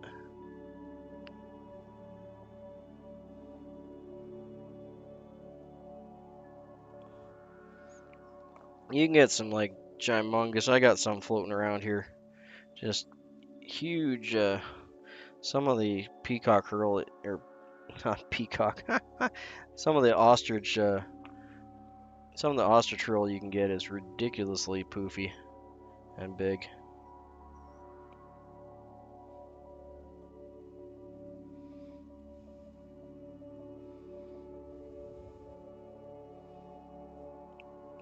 Okay, that's looking good.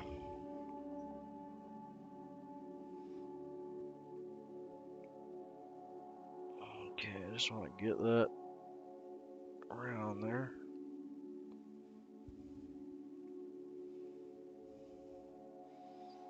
Beauty, that looks good.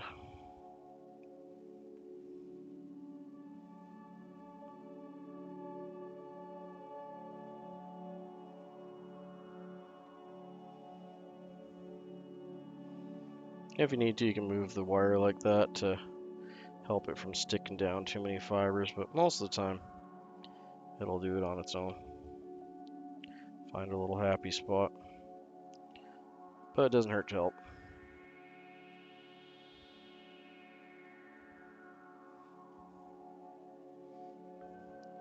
In the end, it don't matter as long as it was tasty, right?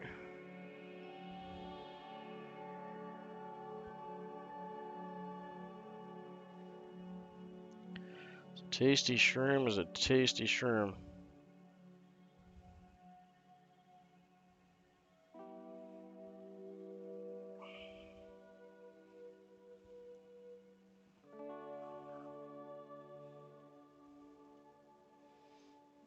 Yeah, just gonna tie this off twice. That should be enough to hold it in place.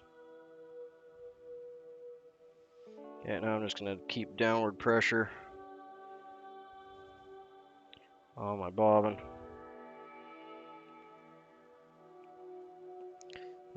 Okay, hold on, that slipped on me. Let's try that again. Well, in that case, if it's deadly, you don't want to you don't want to mix those two up. Why are you slipping so much, mate? One second, let's try this again.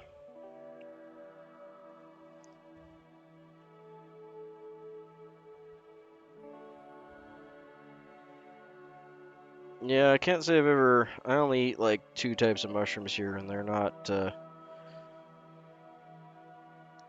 close to any kind of.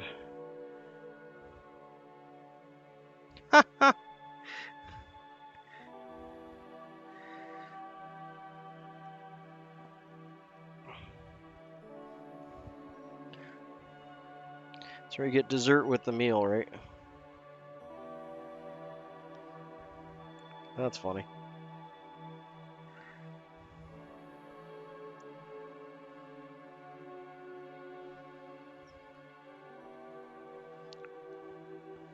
Just gonna lift this up a little bit.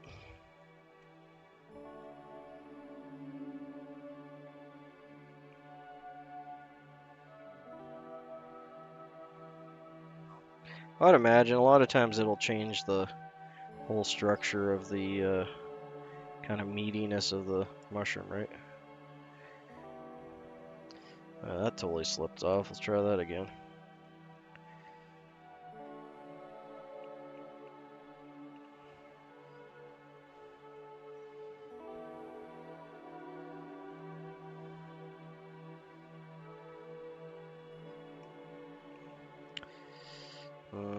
I broke my thread. That's not good.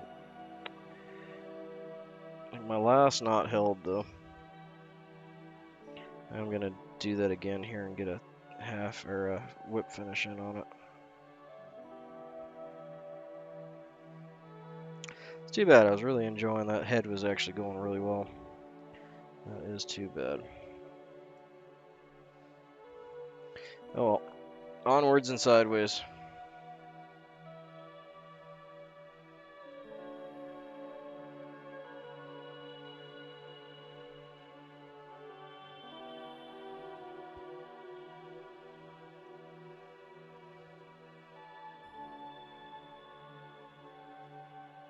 Yeah, I heard like some, not very many, so don't take that as a thing, but like some mushrooms after heating are more edible than not.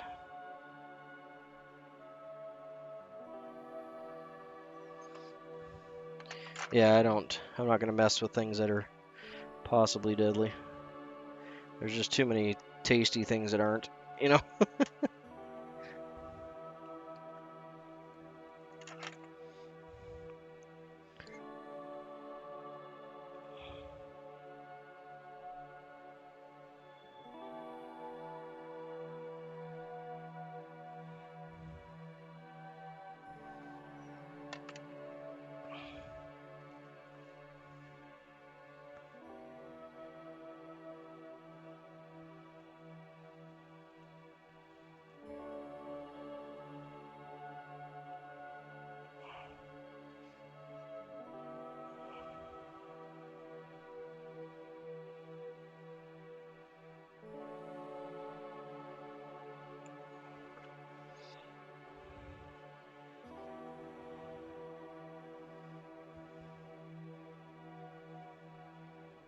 we go.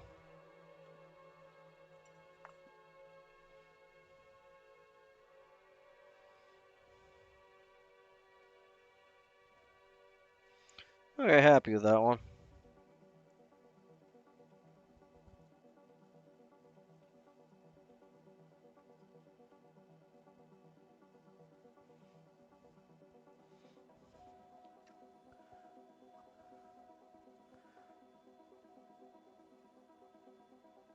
Yeah, we have a lot. I mean, the only two that I'd ever do around here are the Short 12s because they are common after fires. And then, what's the other common one that everyone eats around here? Thank you. Yeah, I like him. Like I said, the thread collar by the head there ended up being thicker than I wanted to because I broke my thread, but it's very, very tempting. We get people that'll spend like a whole week or two up here, especially with the fires in some areas after the fires, like I think it's what, 6 months or so after the fires when the chanterelles start to go crazy. And they'll spend like a week up there and just dig, dig, dig, dig, dig, dig, dig. And just fill boxes and boxes of them. Sorry, I said chanterelles, I meant morels. Sorry, you knew what I meant.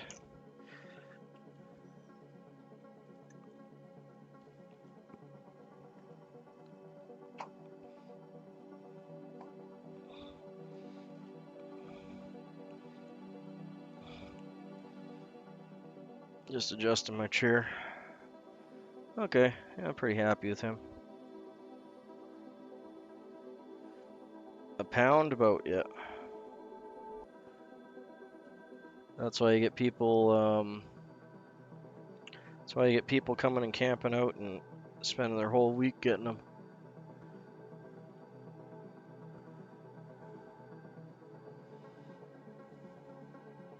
Yeah, they're tasty. I mean, I've gotten my own, you can even transport them and plant them in your yard if you can find a rotten log that has them in them. But you can deplete it pretty easily, so.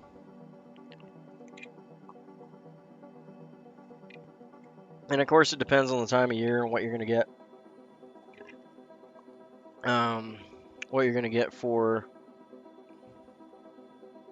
Yeah, exactly. And it depends on the time of year, too, right? Because the restaurants, like, it's a delicacy when they are harvestable. So a lot of the fancy restaurants will want them in all their whatever meal they can slam it into because people will pay for it. But the problem is, um, there's a start, middle, and end to that season, and the price will change during the.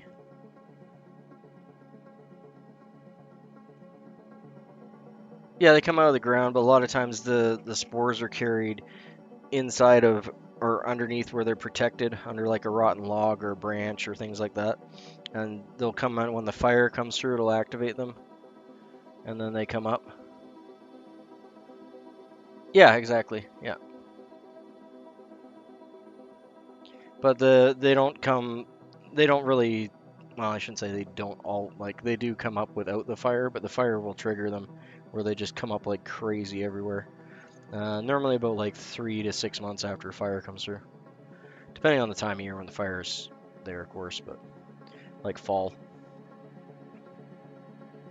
But yeah, we'll have huge, huge groups of people that'll come up and just camp in the woods for a week or so and just get as many as they possibly can, and then unfortunately leave a bit.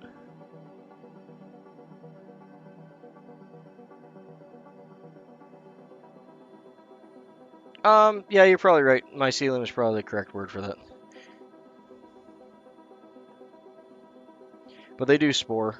Obviously, that's why they pop their flowers out, right?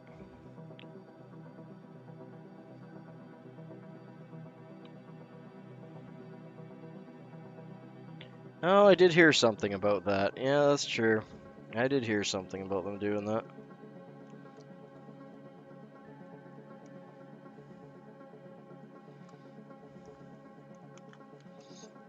Yeah, I've definitely found them wild with or without fires around here.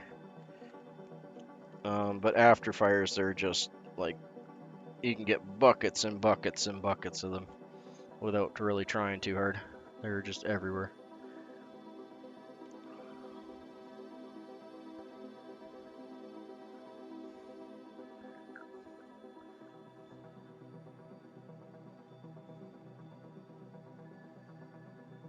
Yeah, exactly.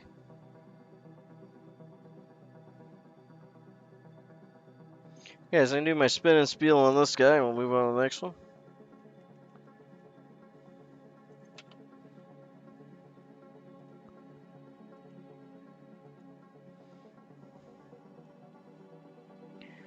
Hey, so in the vise today we have a size 12 Ostrich Scud. This is tied on a size 12 Scud hook with a little bit of rooster hackle coming out the back.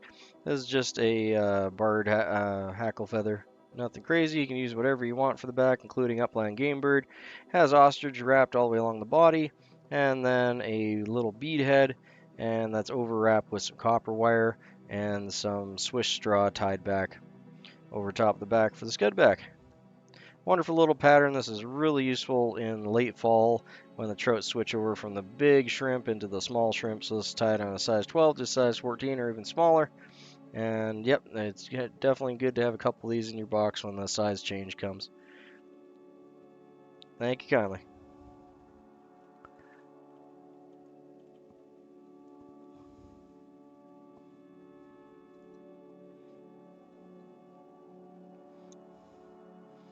Oh yeah, that's number 5 for that one.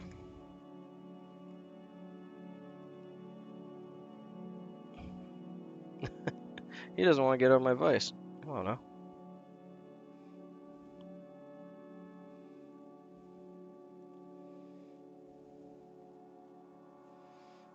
There we go, got 5 of those. Let's see how many more spots I got. 1, 2, 3, 4, 5, 6. Is there 6 in a row? How many is in a row? 1, 2, 4, 5, 6, 7, 8, 9, 10, 11. Why is there 11? That's a weird number. It should be 12. 1, 2, 3, 4, 5, 6, 7, 8, 9, 10, 11. Huh. Okay, I guess there is 11. 1, 2, 3, 4, 5, 6, 7. 11 by 7. Interesting. Thought it was 12. Good to know. Okay, so that means we can get either 6 of this one, or do I have another hook? No, I don't. Okay, so we're gonna mix this up and move on to our next scud pattern then, which I think is in the same hook. Let me see here.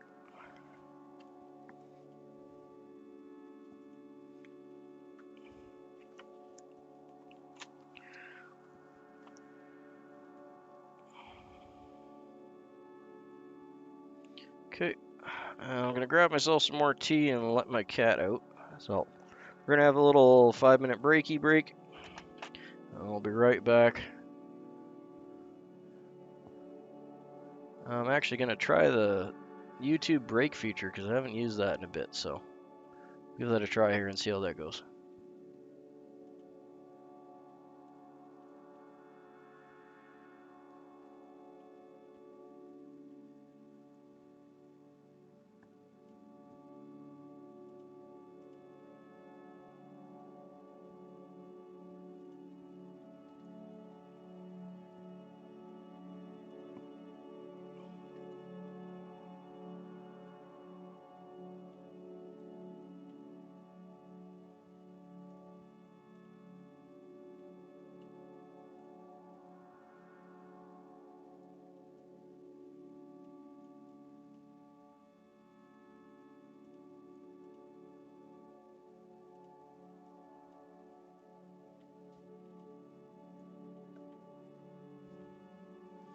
There we go, close enough.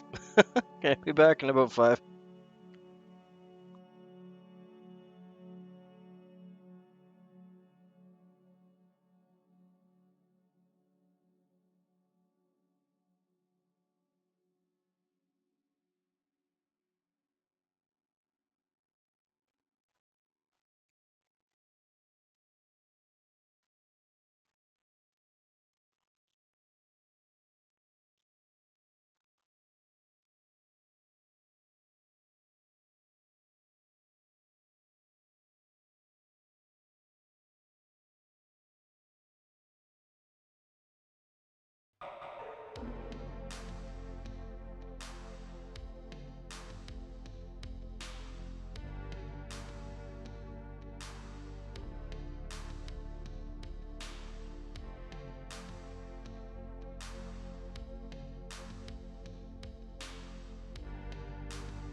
And we're back. Thanks for waiting, everyone. Appreciate that.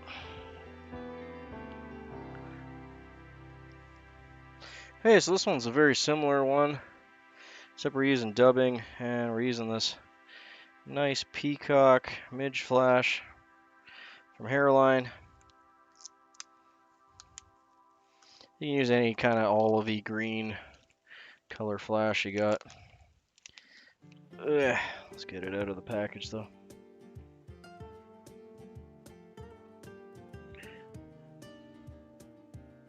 Wish there was an easier way to deal with this than the zip ties, but it is what it is. Zip tie does work. Alright, let's get a hook in the vise. We'll do it on the same thing. We're going to do it on a size 12. Now this one can be tied, I believe it's from an 8 to a 12? Yeah, 8 to an 18, sorry. So you can go a fair bit smaller than this, so 12's kind of in the middle there. Thank you. Yeah, we're going to switch up to a kind of browny green. Well, I might do them in two different colors here actually, but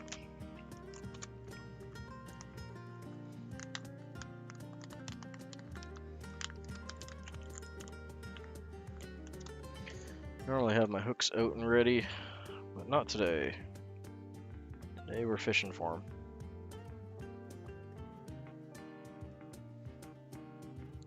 Well, that's wonky. Let's fix that. That's still wonky. Come on now. That is slightly better.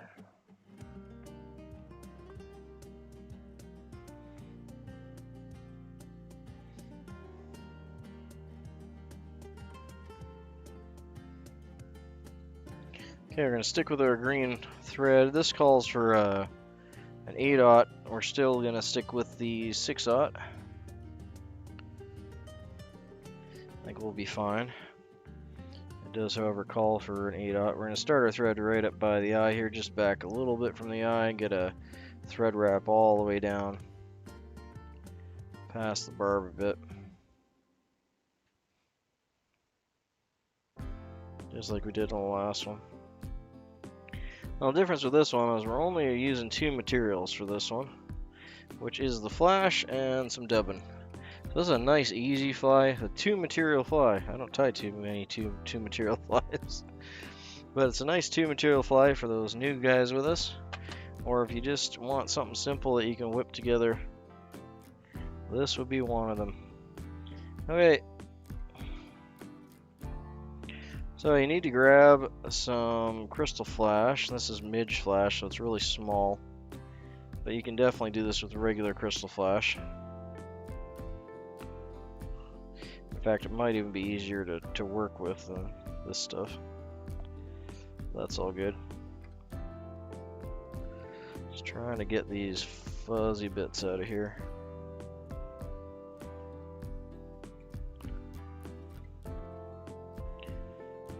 You want about 8. How many do I got there? It's even hard to count them. Let's see, 1, 2, 3, 4, 5, 6, 7, 8. Yep. So we're gonna say 8 strands of crystal flash. Not sure if I can pull them through here or not. I can. I'll find out if that's gonna be a mistake or not here shortly. Yeah, I'm wrecking them. I kind of thought that was gonna happen. Oh. Sometimes you can pull them through after you've used up a good chunk of the bundle. You can pull them through, but this one's too new. So I'm just stretching them. So I'm gonna pull that back here, cut them off. Just like that. Call it good. This can go live up there for now.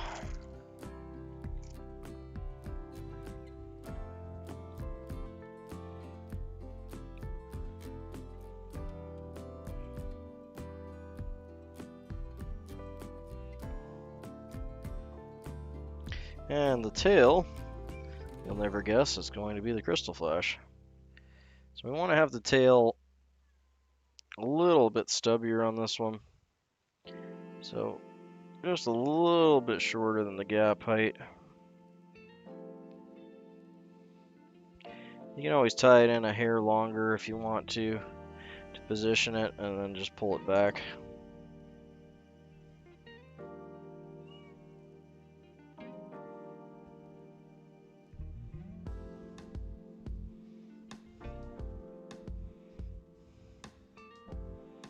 Just like so.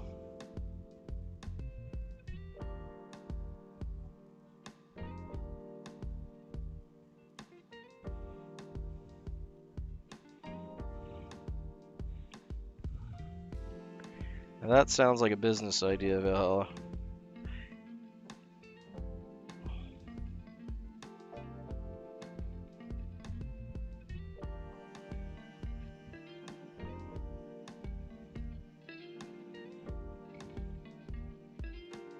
Okay, so now I got this tied in. And we're gonna pull it back on itself.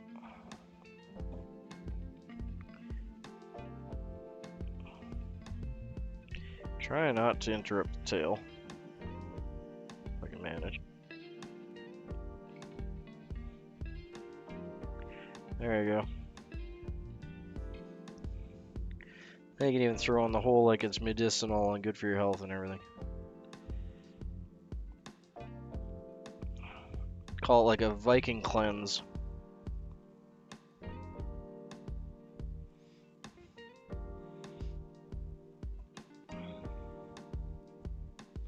I'm trying to remember if this one actually has a... One second. Just gonna see if this one actually has a rib in it or not. I don't think it does. Oh no, it does. Gold wire. Okay. Do I have fine gold wire here? I might not. We might have to use copper. I don't think that's gonna matter any.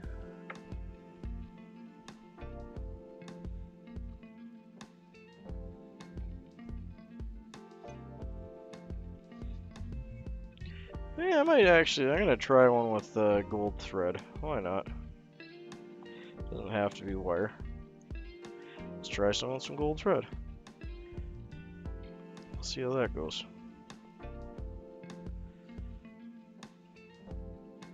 I think that'll work just fine.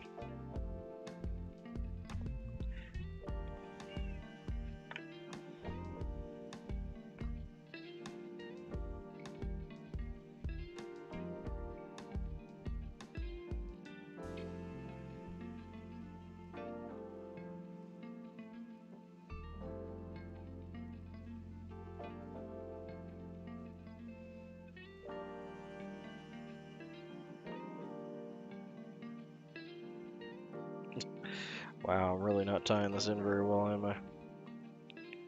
Let's try that again. I'm actually going to bring my thread all the way up here, so I got a little damage spot on the thread there. There we go, that's better. Tie it all the way back again.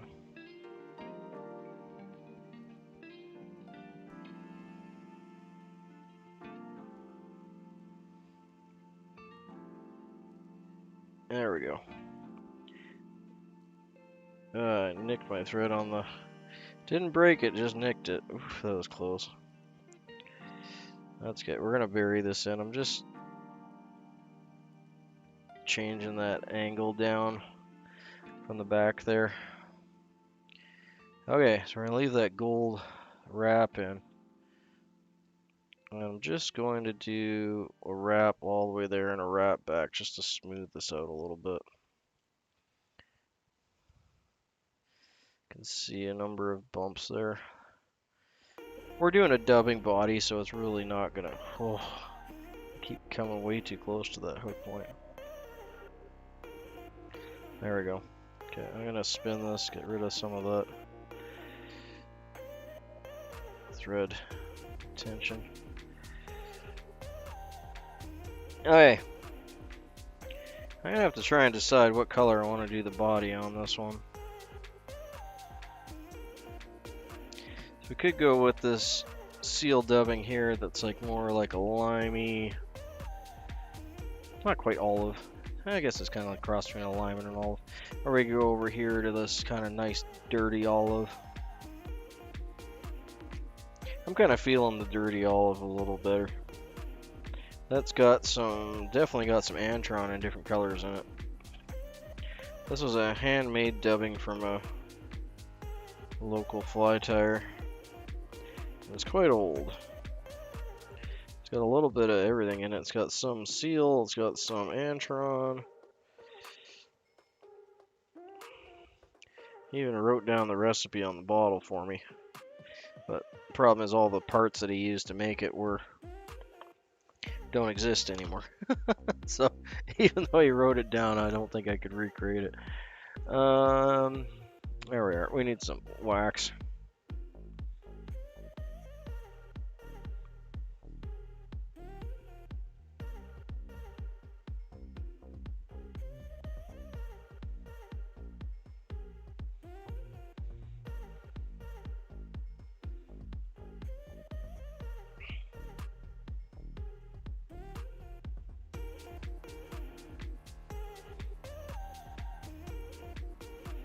We're gonna pull out a nice big chunk. You can see all the colors in that, eh? It's got like little bits of red and some orange and green. It's a really cool mix. It's got seal's fur and Antron, all sorts of stuff in it. Blended up real nice. I made a few flies out of this, but not too many. From what I remember, it dubbed pretty good.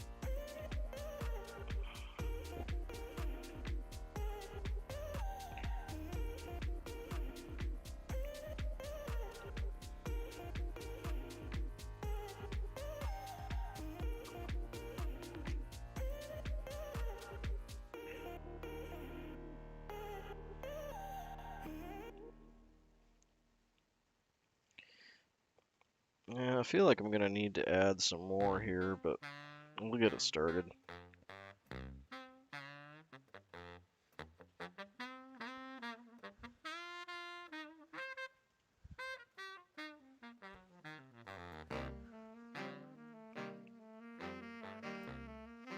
I dropped my little...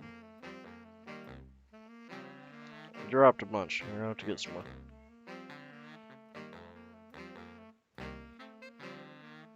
I think he's semi-occupied with something, which is all good.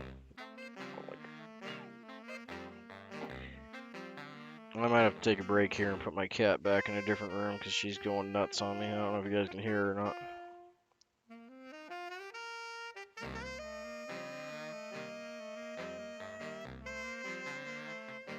Here, give me a minute, I'll be...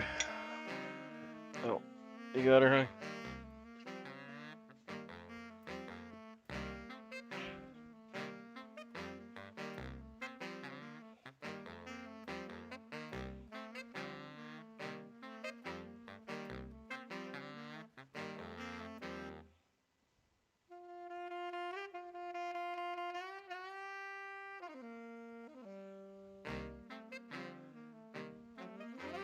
That's okay, it's all good, man.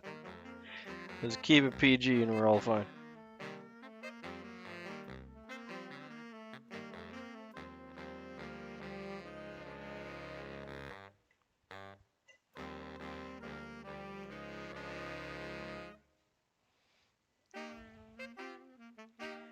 It's actually wrapping up pretty thick.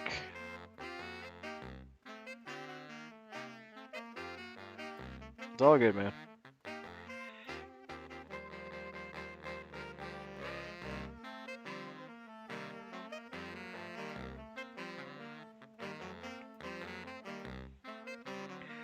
Oh, this jazz horn thing. I need to get this out of my playlist. What is this one?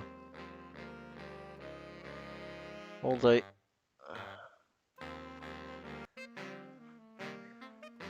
I had to find this thing.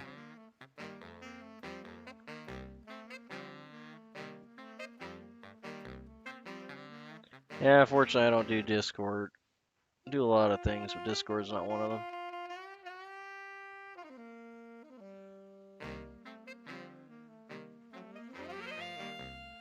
There it is.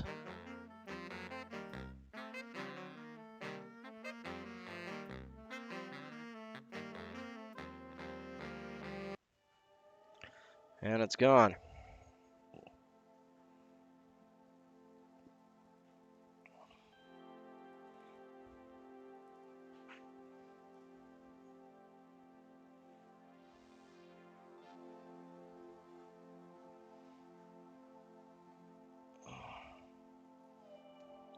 Tell you, man, look up the security bars thing.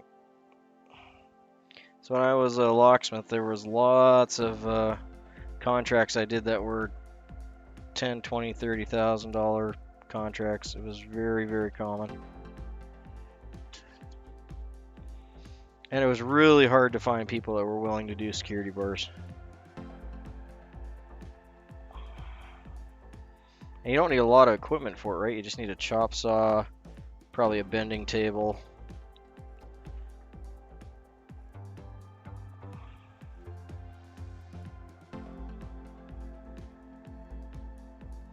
Okay, I'm just gonna lay this along the top.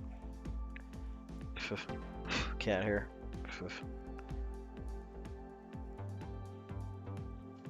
We'll pick out the bottom in a minute. Once we get the top all done. Just want to get that to lay nice. Say 2 wraps. Get it nice and tight. Bring it back. Wrap it again. 2 wraps. I'll go 3, why not? There we go.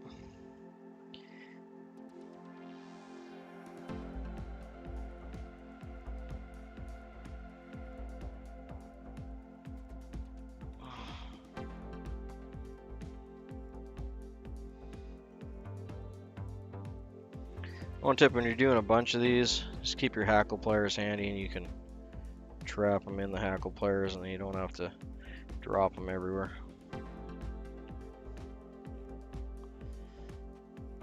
Okay, and that's pretty much it. Like, that's our shell on this one. It's that simple. Just like that. So you don't need to worry about it going all cattywampus on you. That's another reason I'm going to try and use this gold thread instead of the wire. Because you don't really need to hold that in a whole lot.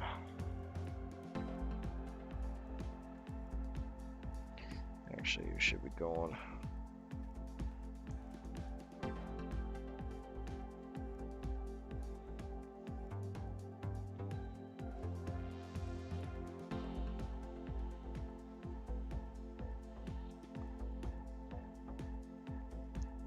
Dang.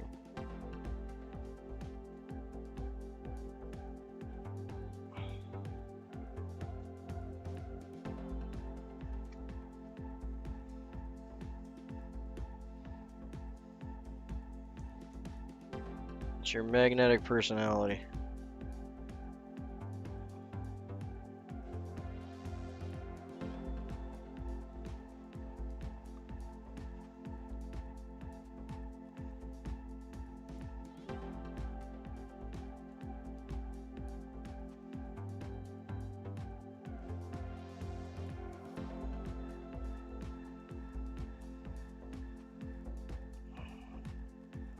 There we go.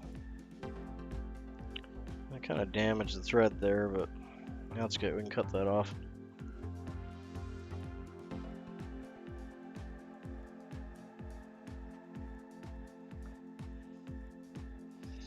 Yep, oops. Thankfully it's just thread, so don't matter. I should have enough there for another couple flies out of that. Okay, and this also calls for some legs. Let's see here.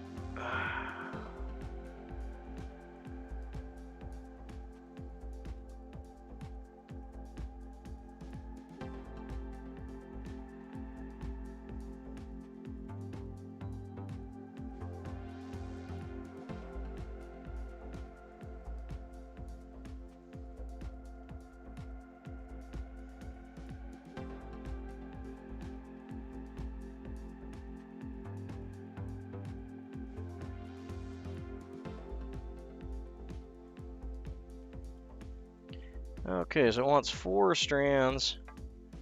I'm gonna actually get my own, I'll get a separate hackle pliers here holding together 4 strands that we can use just for the front. Because it wants 4 strands just for the front legs. Which makes sense because they do have 4 front legs. It seems like it's a little bit overboard. Yeah, You have to actually count that, but also 4 seems like a good round number for that, so we'll go 4.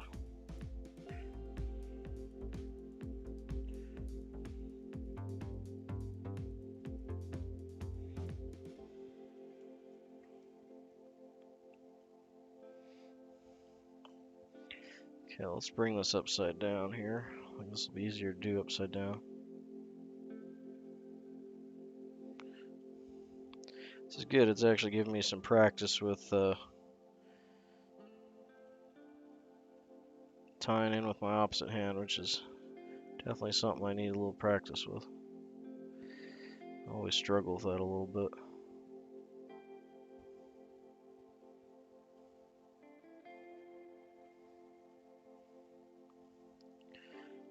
Beauty. Okay.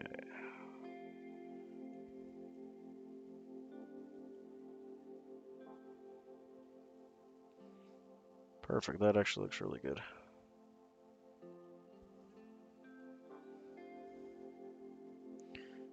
I want it to come up just by the hook point there, so I think that's pretty much smack on where I should have it. Beauty. Okay. I'm just going to pull these back, tie them in, and then cut them off. They're not going to pull out.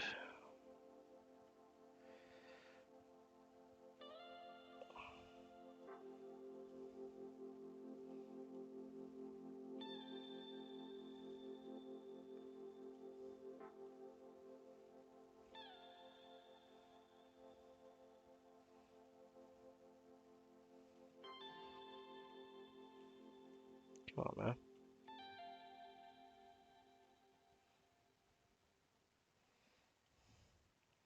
Yeah, good enough.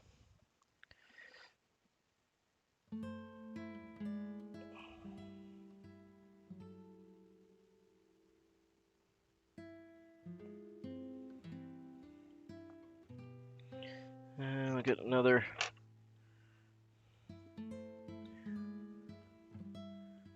Hey, Raph, Doris, good to have you in, mate. Just doing up some little scud patterns tonight.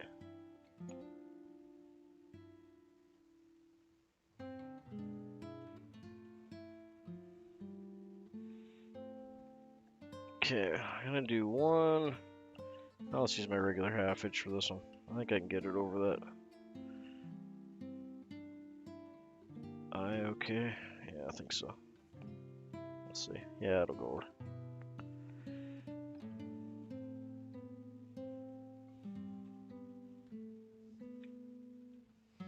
Then we'll work down some of that dubbing, make it all buggy.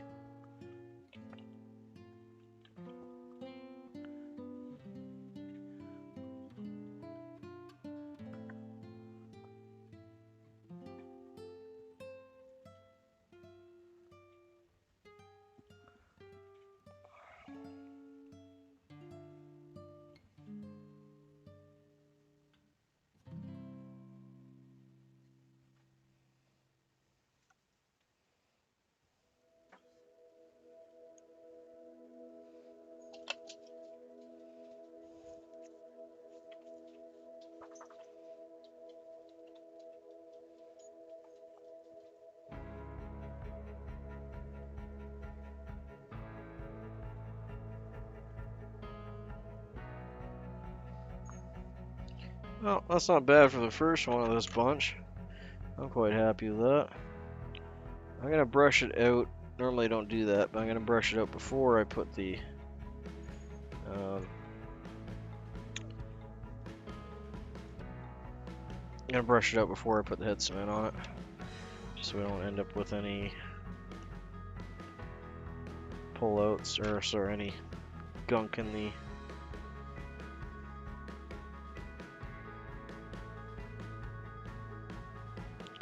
This may require my rougher brush, but we're going to try it with the nylon. Oh yeah, it's starting to come a little bit. There she goes.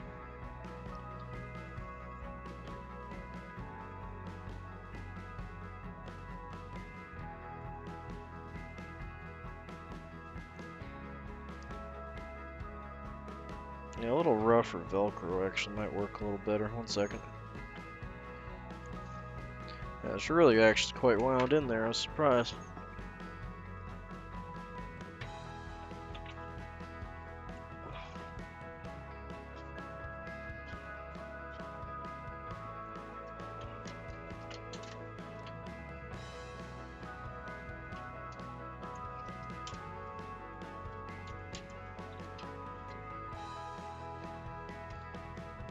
Try a nylon brush.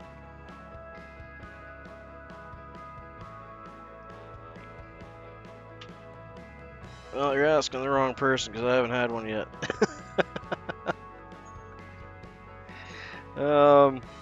Ask Turner. He's been like really fishing for that for a while, and he's got a few.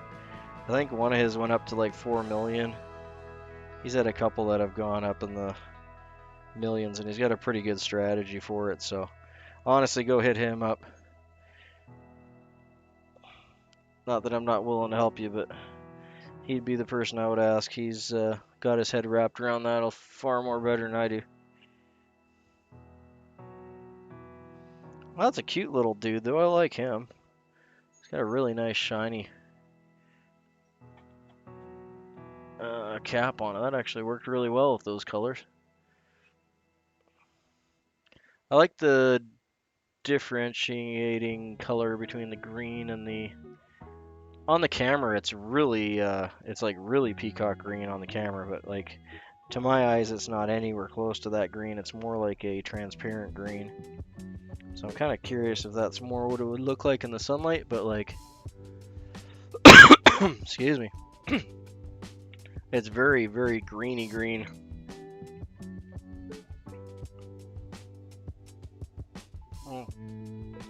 I still like the difference in color there, though. But I think I might change the body color up on the next one, see if we can get a little closer to that color without the contrast. But like, yeah, on the camera, it looks like almost like tree green, or it's like really super green. That's weird because I don't think this does. Oh yeah, this looks really green on the camera too. But yeah, to my eyes it looks almost like an olive. That's kind of weird. I think the rest of my colors look pretty accurate. That's interesting. I'm not sure why it's doing that, but it's cool. It might just be the reflective quality of it. Maybe the UV that it's bouncing back to the camera, I'm not sure. That's kind of interesting. It's extremely bright on here.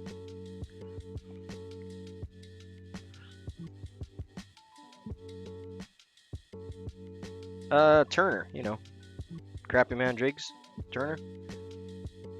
Ask him, mate. He'll be all over that. He loves the algorithm stuff. And he's really good at it too. There's a reason he's got like 40-something thousand subscribers, right? 1 second, let my dog in.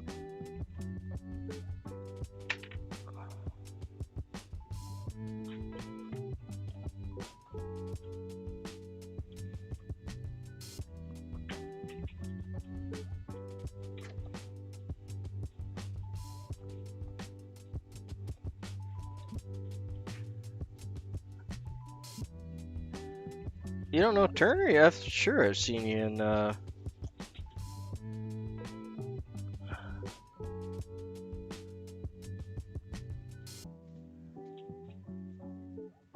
Yeah, very true.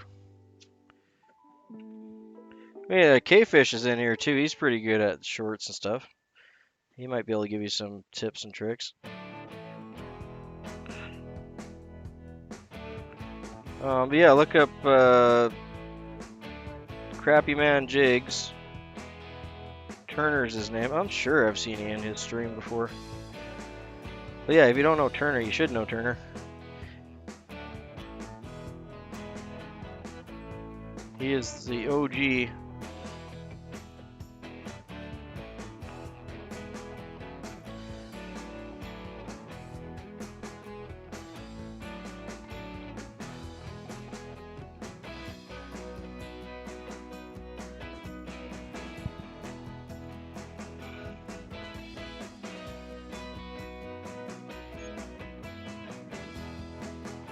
Hey, K-Fish, good to have you back in, man.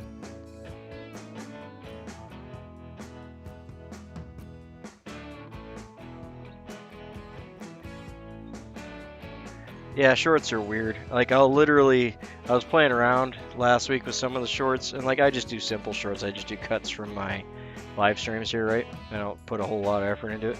But I was playing around with it, and I put in two, like the exact same video twice, and one got 50 views, and the other one got like 2,000 views. And it was the same video, you know, there wasn't anything different about it. I think I slightly changed the title on it, and one went before the other, like one day, and then one the next day. At pretty much the same time frame. I just wanted to see, you know, if there was a difference, but it seems so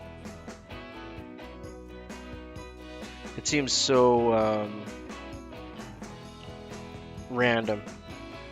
And I know there's people that have formulas and all this stuff for it, but it's extremely random as far as I'm concerned with the shorts.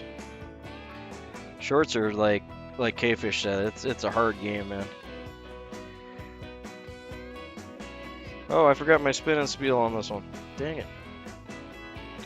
Sorry, 1 second. We'll get that back in the vise here. Try not to touch the head cement yet, because I don't think it's dry yet. I did not spin and spiel you, mister. Yeah, K-Fish has a few really good shorts that went viral, and he puts a lot more effort into the shorts than I do.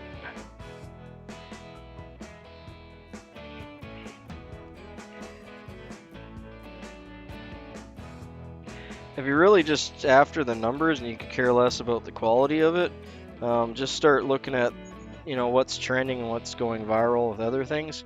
And a lot of them are honestly just stupid. You know, it's literally taking your camera and going up, down, left, right, to like whatever the music is. Or like, you know, like some of them are just ridiculous. Like they don't mean anything, right? But yeah, look at whatever's trending, whatever's on the top, and just recreate that. I think is your best bet for, if you just want the numbers and don't care about anything else, that's probably your best bet.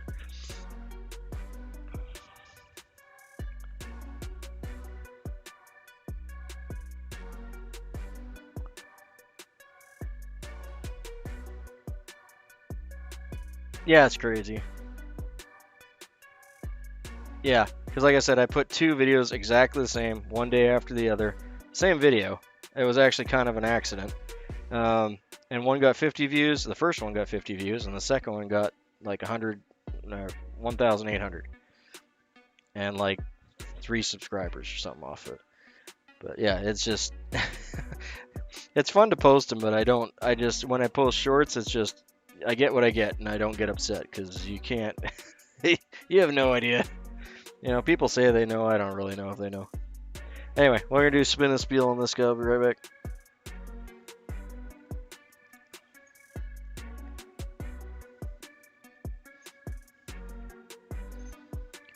And in the vise today, we have a Flashback Scud. This is tied on a size 12 Scud hook. It has 8 strands of peacock flashback for the tail, tied across the back as the Scud back as well. Some olive Antron dubbing in the middle with a gold thread wrap for segmentation all the way up to the top, and about 4 strands of the same flash out the front for the legs in the front. Wonderful little easy pattern. Only really 3 materials if you're counting the segmentation wrap as well, or the gold thread. And really easy to tie, great and effective pattern. I really like these kind of shiny midge Scud patterns for ice fishing, because they do reflect a lot of light, and they're just one of the few food groups that are in the water column at all times, so they're good all times of year, but especially fall ice fishing until the ice is off and on. This is a wonderful little pattern if you need something to catch some light. Excellent little Scud. Add a couple to your box, eh?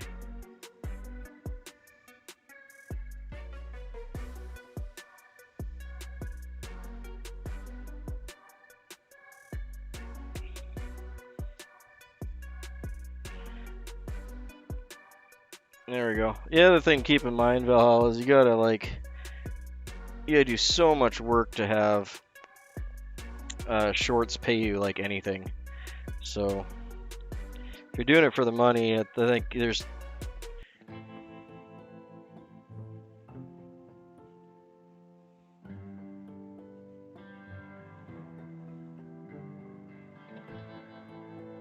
yeah, exactly. K-Fish is right. Like that's why I don't do a lot of the weird stuff. There's been a few trends I wanted to jump on that just looked fun, but you know it has to be me first, or there's no point in doing it. So we got 5 little guys, and then the green one we're gonna do a bunch more of these green guys to cover up the top there, because they're quick and fun, and that's actually not too hard to do.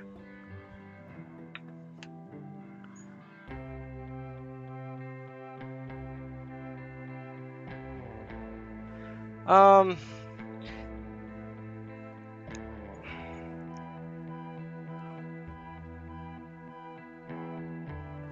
like it's the views and the subscribers and stuff you can get from the shorts, in my experience, they can be kind of hollow, right? Because the people, not always, because I have gotten some good subscribers off of shorts that have stuck around, but for the most part, the people on shorts, it's not that they always have a short attention span to go with the short video, but when we sit down to watch shorts, it's just like we're not planning on opening up our wallet or doing much anything, right? You're just scrolling through. So you got to keep that in mind. It's not the same as live streaming or long form. Like it's its own animal. And they all work together a bit, but like K-Fish said though, you gotta stay true to what you're about, right? Or none of that stuff is gonna matter at all at the end of the day.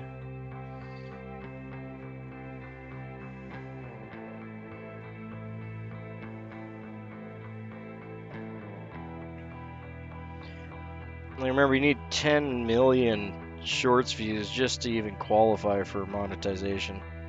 So it shows you how little they consider views to be worth in the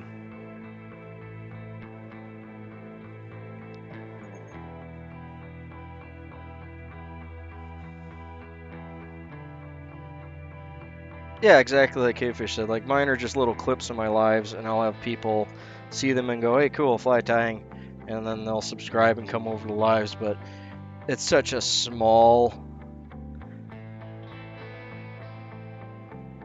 yeah, it's such a small amount that I get coming over.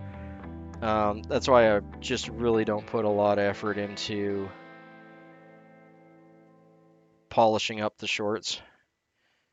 Like I definitely could make really nice cinematic shorts, you know, like the Craft does or Ties Flies does. I totally have the ability to do that, but it's just not me. It's not what I'm about. It's not what I enjoy doing.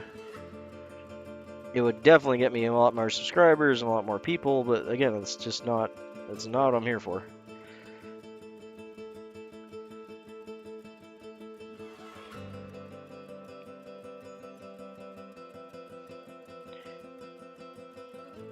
And like the little, like you can do the redirect links to your main longs. Yeah. Well, that's the thing is like like I said, I do get the odd person that's off of there that's worth the trouble. But it's very few and far between. The traffic that I get from shorts to my longs or lives is like less than 2%. So I could literally stream for like another 20 minutes or something, and I'd probably get more results than doing the whole thing.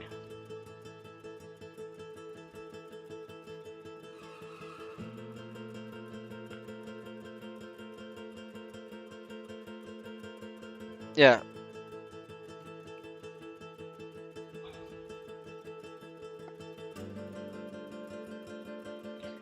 Yeah, it's like K-Fish said, I'm not, neither of us are here to bankroll things.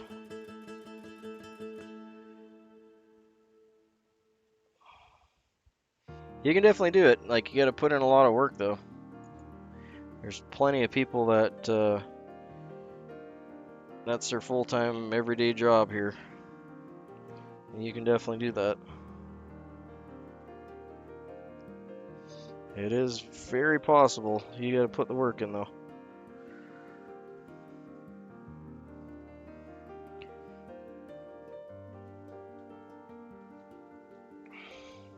But yeah, Turner's the only one I personally know that isn't like been doing this for 20 years. That's gone viral. Like I consider viral anything over like 1 million views. And he's had several like 4 or 5 million view shorts, and even some long forms that have gone kind of to that level. And he really is passionate about the numbers and the algorithm stuff and all that. So I'd highly recommend, if you aren't on part of his group, then yeah, find his channel and go watch one of his streams. He's probably on right now. He's on like every day. I'd be very surprised if he wasn't on. If he isn't on now, he'll be on later.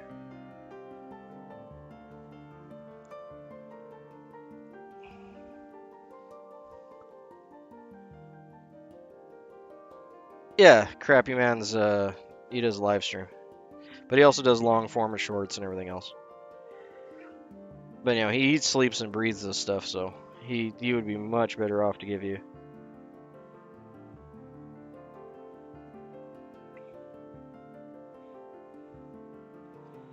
Yeah, exactly. Every single subscriber is one subscriber. Every view is one view. That's time that one person took out of their day to do whatever it is you're doing or you want to do, you know. There's no easier way to say that. And it's all just a running treadmill. Like, whether you have 1,000 subscribers or 10,000 or 100,000, you're always doing the same thing. Right? There's no I win button unless you make that yourself.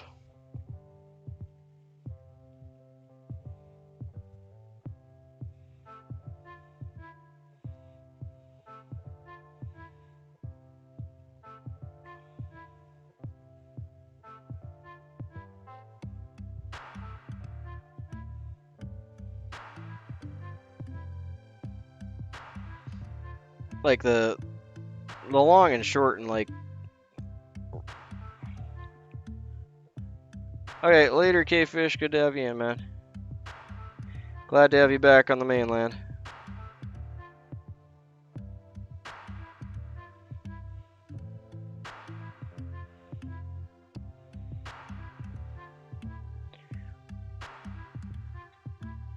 Yeah, you just got back.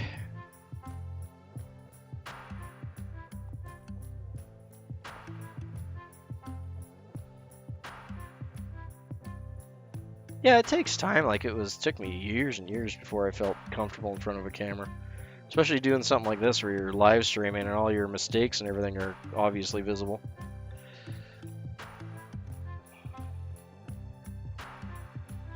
Okay, I need to get some dub and dumb. Yeah, I mean, like, YouTube's always been a marathon. It's a long-term game. It's not a sprint, right? Like, I'm just getting at the point where I'm really, really, really close to getting monetized. Like, fully monetized. But it's taken a lot of work to get there. But once I have that, you know, they're not going to take it away from me, so there's that end of things, too. But it's definitely not a sprint, that's for sure. You gotta remember, if you get fully monetized, you're in the top, like, 3% of channels, right? Like, and you're talking millions and millions of creators, so. Even if you can only get that 1,000 subscribers and 4,000 watch hours, and I've been so close to 4,000 so many times here. Only need like 300 more. It keeps dropping backwards on me. But if you can get that 4,000 watch hours and 1,000 subs, and I think you definitely can, because you got the gumption to do it, you'll be in the top 3% of a lot of people.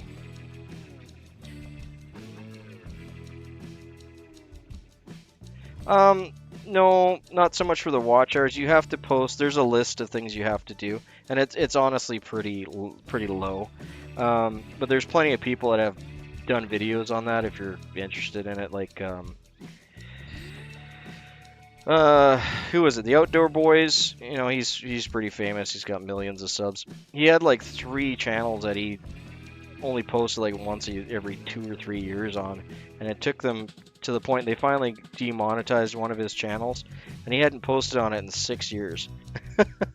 You know. But one of the requirements is that you're active every 90 days, which really isn't hard to do. You could make up a short, you could do a community post. I mean, there's lots of things you could do quite easily to make that 90-day mark. You know, that's not hard to do.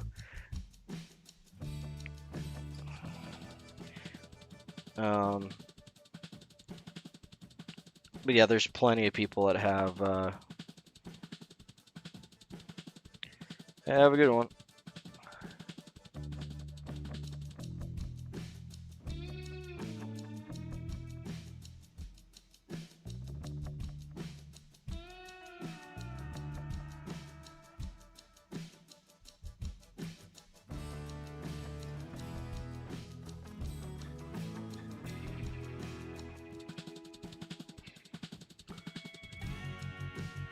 I got actually one I watched AEV, I think is his name or his channel.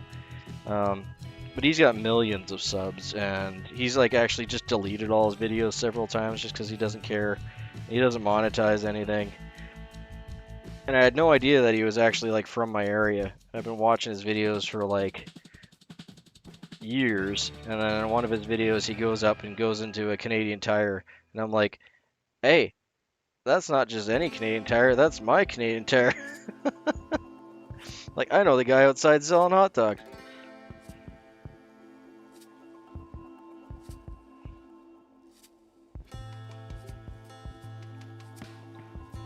Yeah, I mean it's just a treadmill, right? Like if you're on here doing stuff, your people will find you.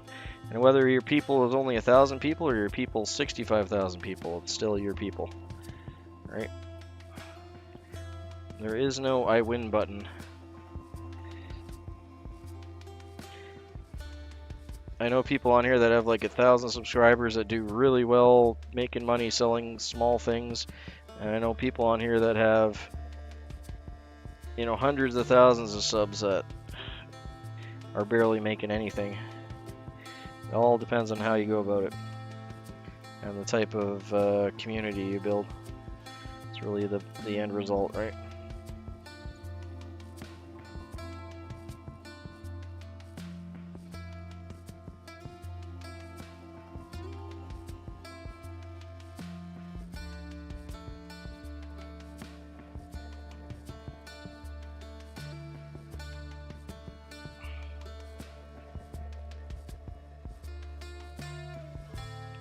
I got way too much on there.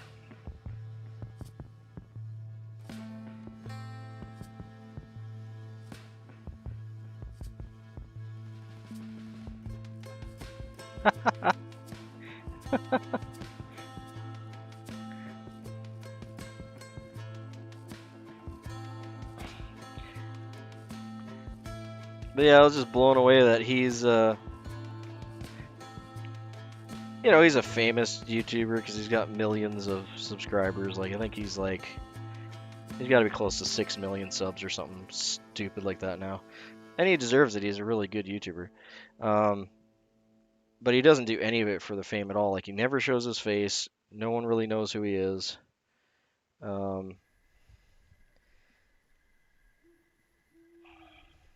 He doesn't do any of it for fame or money or anything. He just enjoys making the videos, and he's been doing it for so long. I had no idea that he was like right, like a few kilometers from me.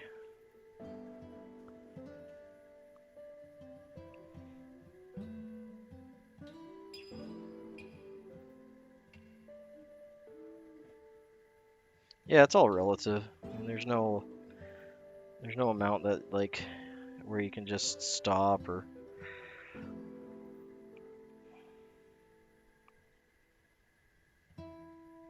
Yeah. The way I look at it is like if I was sitting here tying flies or teaching people to tie flies or whatever I'm doing. It doesn't need to be fly tying. But if I'm doing something and there was 1,000 people in a room watching me do it, or 100 people, you know, I'd be thrilled. Yeah, exactly.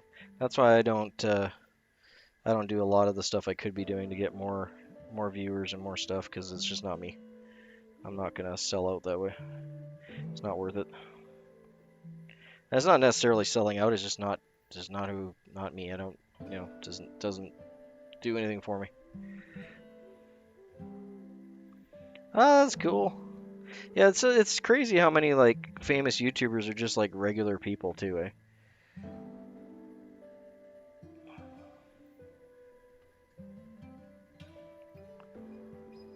That's always gotten me. Where it's like, you know, I'll be talking to someone and it's like, dude, you're just like a regular guy.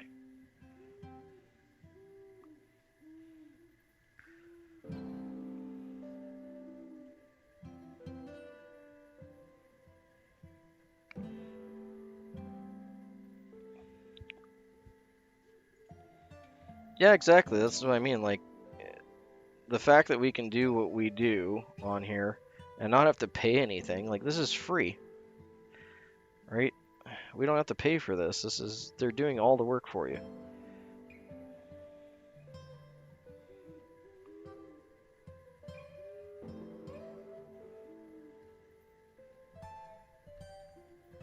Hey, Ron. Yeah, Ron's a good example of that, man. He comes to, like, he puts in the work every day. He's out there, he's either doing a short, tying flies, going for a walk.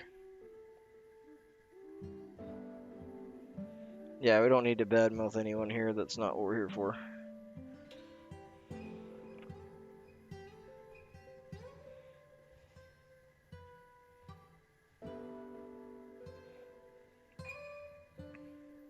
But yeah, Ron's the same way. He puts in the work every day and he gets his streams going and he does his shorts and he puts the work in.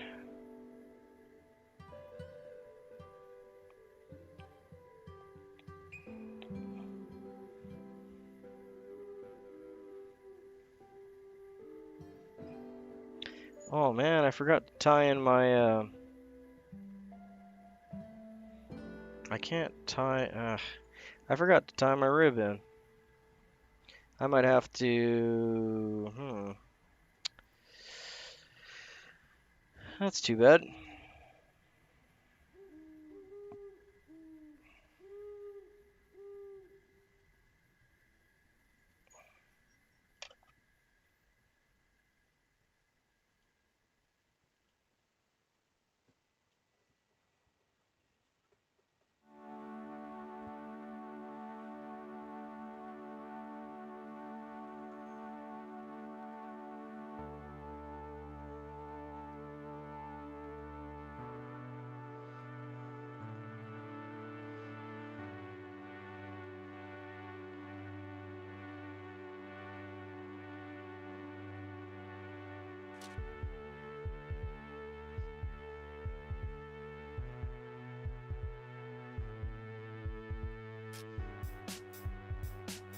Yeah, Run's channel wouldn't be Run's channel if he didn't, well, didn't run it. First, forget the pun, the way he does.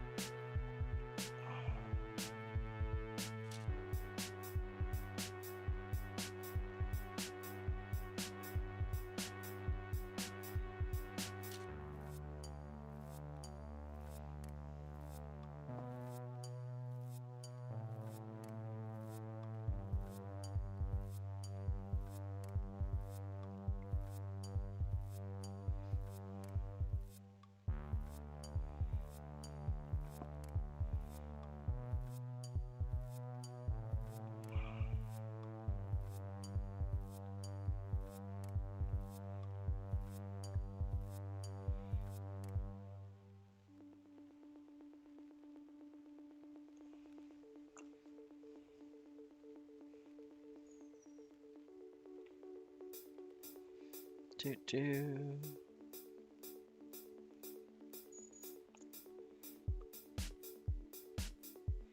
Got one like crazy hair that's been driving me nuts sticking out here. Keep trying to pull it out.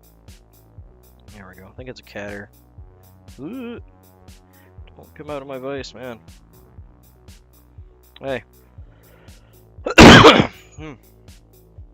I forgot the rib, but I think that's fine.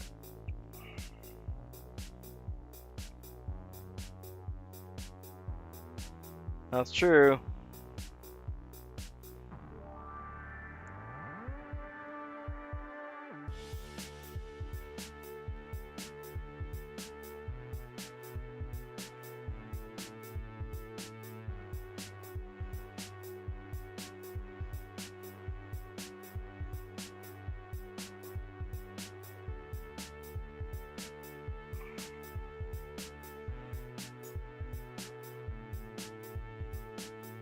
I forgot the rib on it, but it still looks like a good little shrimp, so.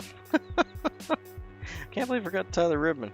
Too late now, though. I could rib it with my thread, but I don't really see a point. It's sticking together pretty fine. I think it'll be probably better to leave it the way it is than to try and cram a rib in there. There's a few different things I could do. I could tie in at the end.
Okay, just gonna put some head cement on here.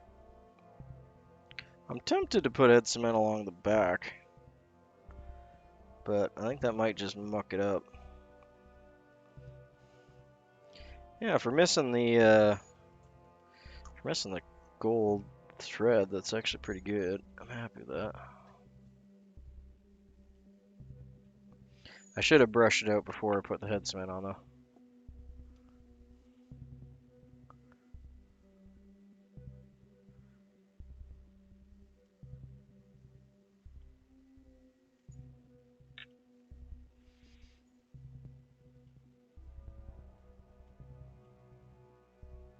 Okay, I'm just gonna brush this out with this guy. We'll start with the soft brush, see if we get enough out. If we don't, I'll move to the hard bristles.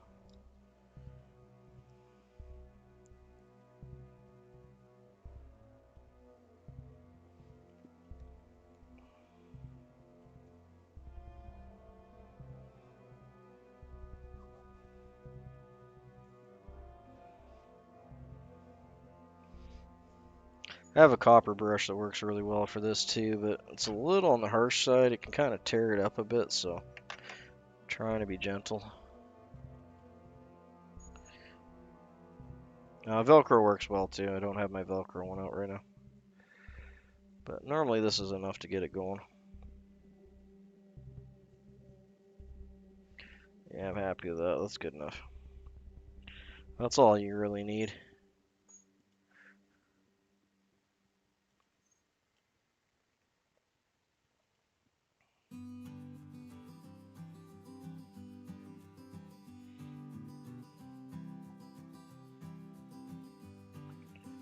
Oh yeah, do my spin and spiel on that.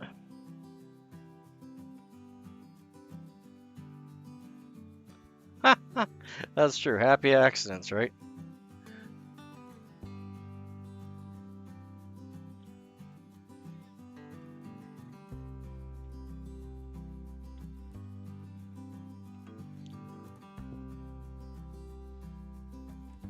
Yeah, passion is where it's at, 100%. So what gets you going, waking up in the morning. Yeah, I'll be right back, guys.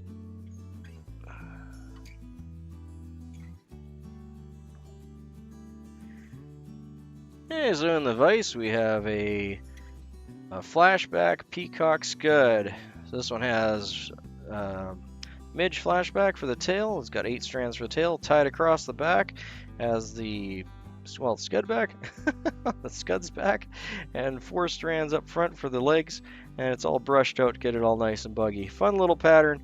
I forgot to put the segmentation wraps around it, so it's without segmentation, but it's still a cute little bug. Happy to have it on board. Put a couple in your box.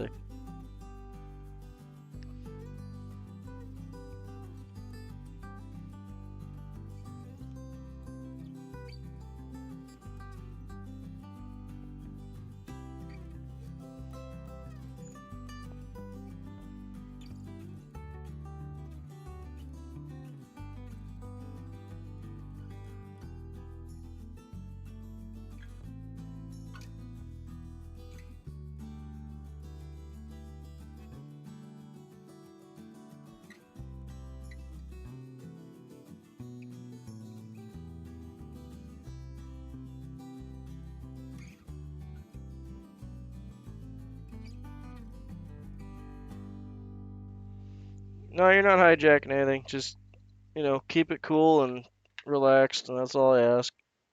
No politics, no junk that's gonna get anyone in trouble or wound up. We're all here to just chill out.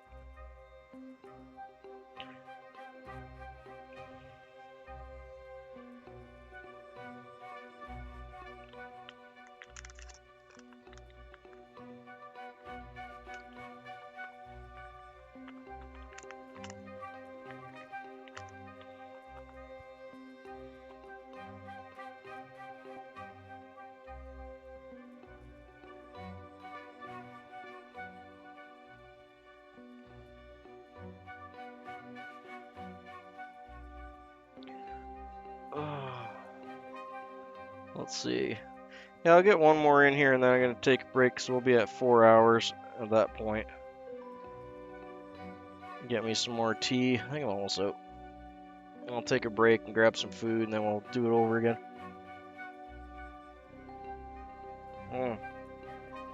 Good tea. It's getting cold now though.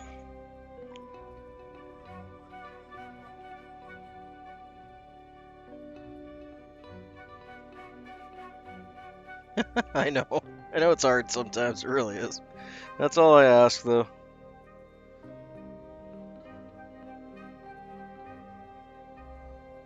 It's pretty simple.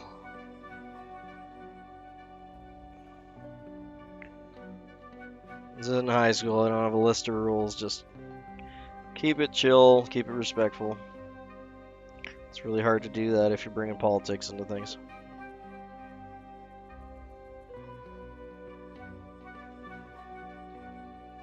Okay, so just past the barb, and then we'll get a couple wraps back. I'm gonna try and go a little bit quicker on these now.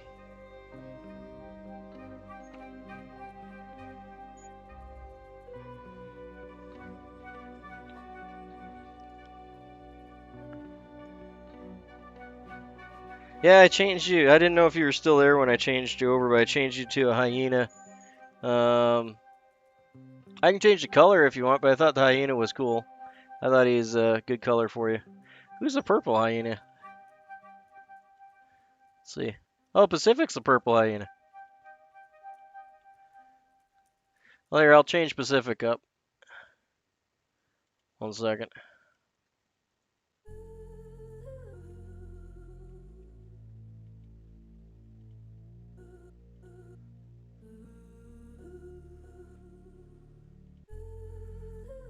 Gotta find him in here, though.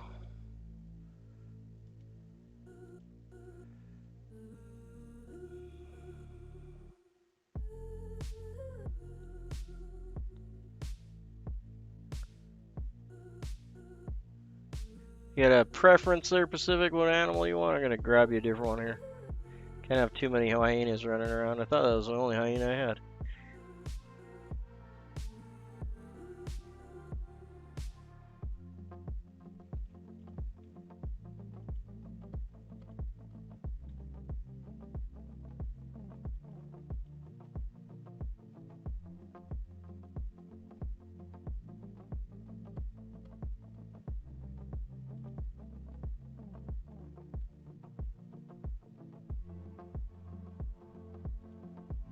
Oh, I'm having trouble finding you on my list here. 1 second, got a few more pages to go.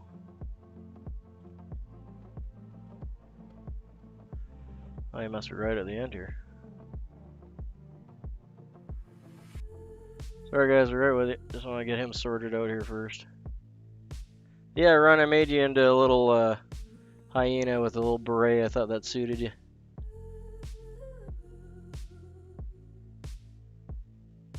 You should be a hyena every time you come in now. There we go, found him. Alright, so let's change him to, let's see, Pacific Northwest, what would that be?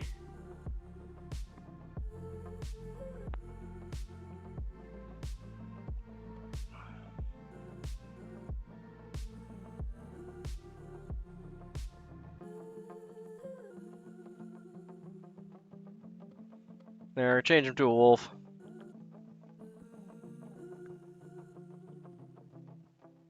Hey Muddy, good to have you in, mate. I think he's gone now, so next time he pops in, he should be a wolf.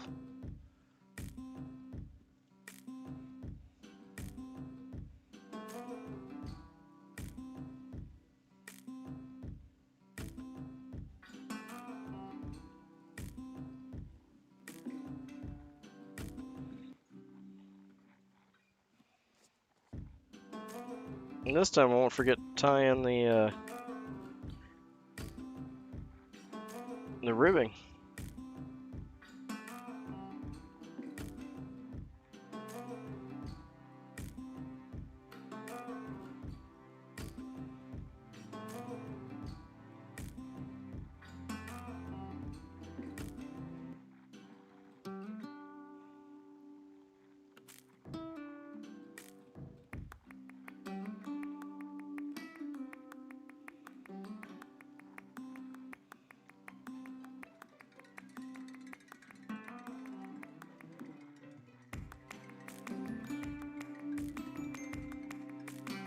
There we go.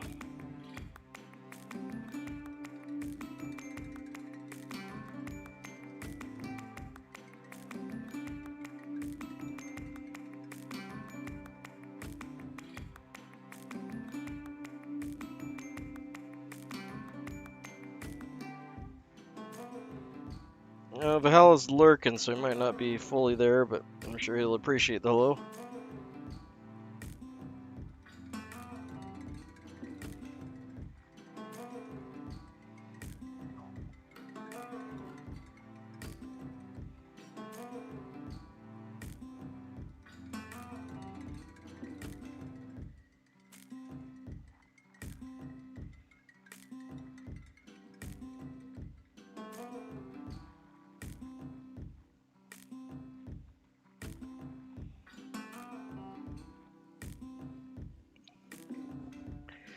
Okay, let's get that thread tied in.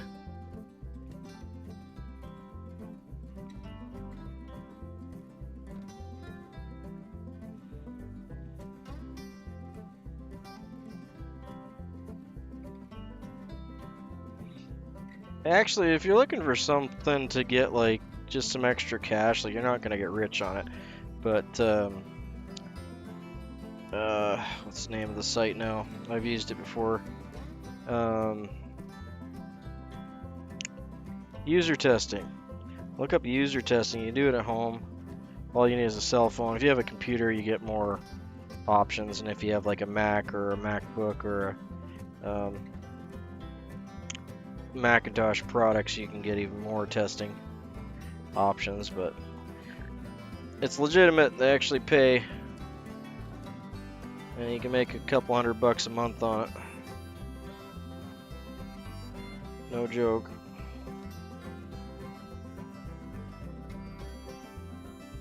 Not affiliated, yada yada. But yeah, they're legit. They pay out. They'll do it through PayPal and all that.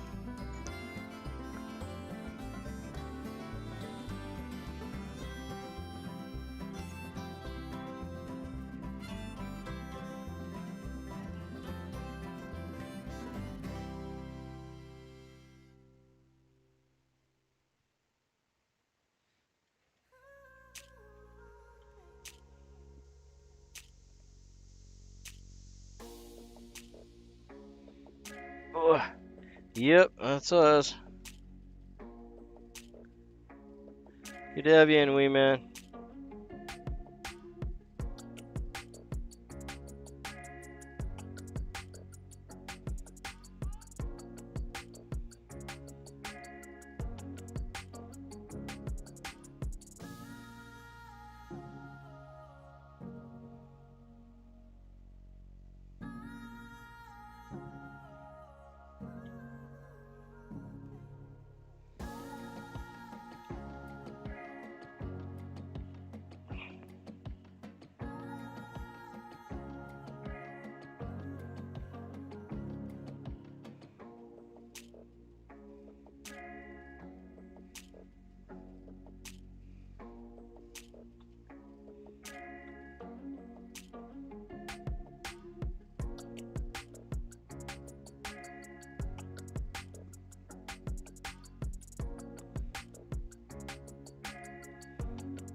I'm just fussing with this noodle a little bit. It's a little lumpy.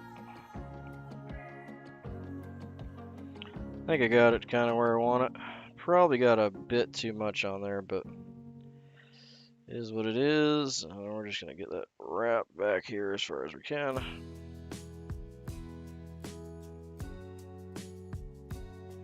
Wow, you're up early or late, whatever it is. Not sure if that's early or late. Yeah, Maddie was in here. Oh, what? You must mean like midday. Yeah. So it's like after lunchtime. No, you said 1:40 a.m. So like, yeah, it's nighttime, right? Trying to wrap my brain around that. 1:40 a.m. So that would be like 1 in the morning, 2 in the morning. Dude, what are you doing up at 2 in the morning?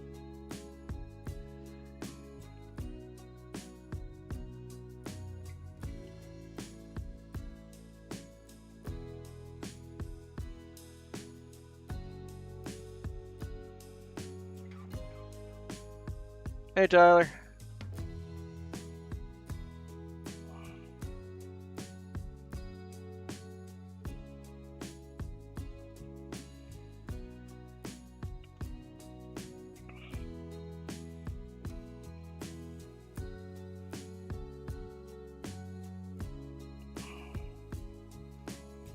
Oh, that's good. You can come hang out with us until you pass out.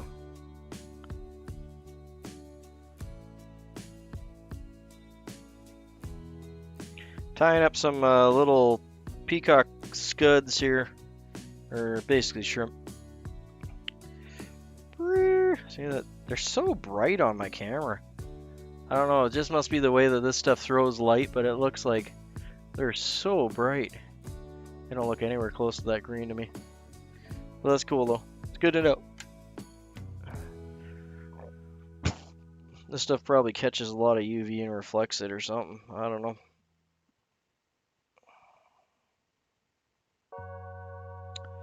Good to know though.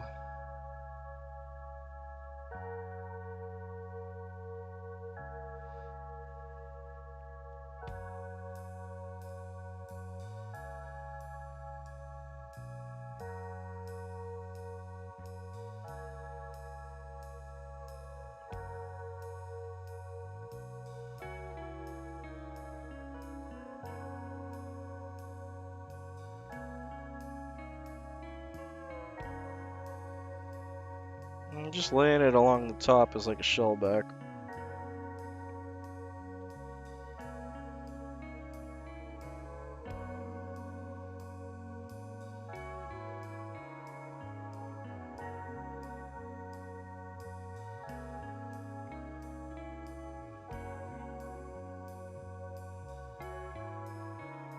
Oh, I know you do. Yeah, if he ever sold that, he better let you have first dibs on it. That's all I gotta say.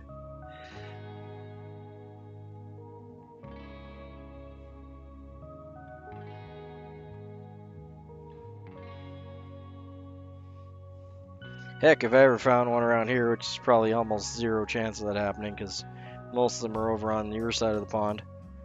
But I guess it's possible. I would totally set you up with a way to get it. I know how passionate you are about it.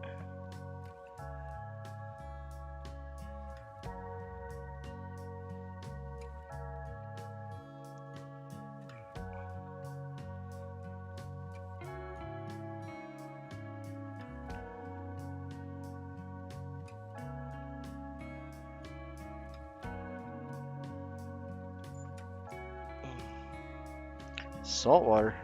Oh, yeah, actually, I guess so. Yeah, I mean it's freshwater, but yeah, same family, same kind of thing. Okay, I'm gonna wrap this up now. Yeah, if you can even find one. That's why there's a waiting list.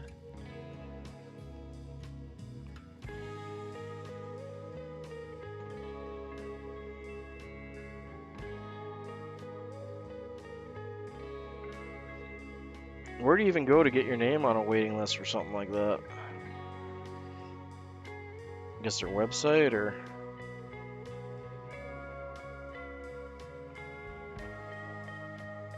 I know they got like online web forums and that kind of thing too.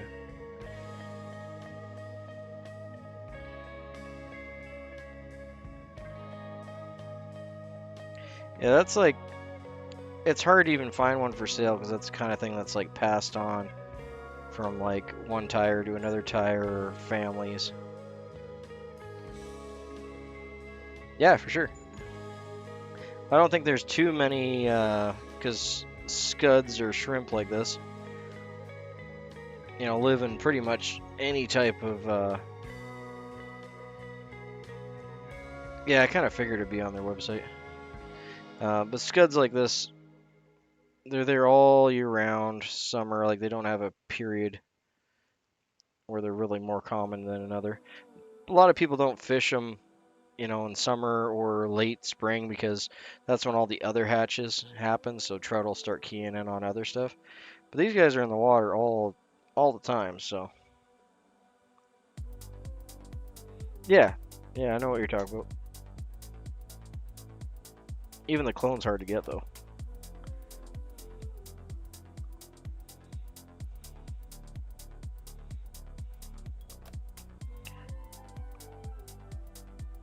Yeah, and honestly, even if you got one for 600, you'd probably be able to turn around and sell it for 8.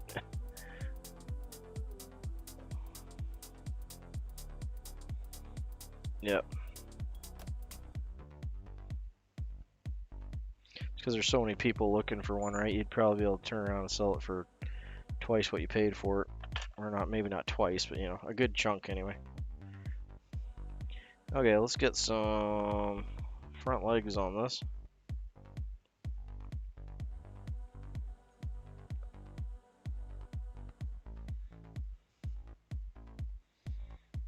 We got 4 strands for the front legs.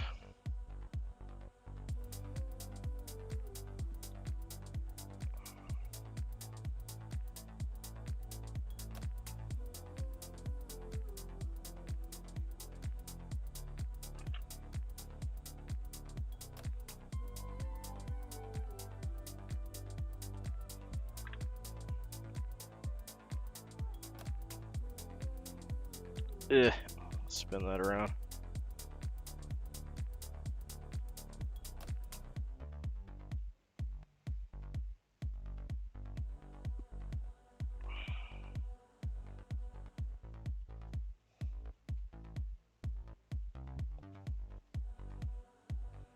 There we go.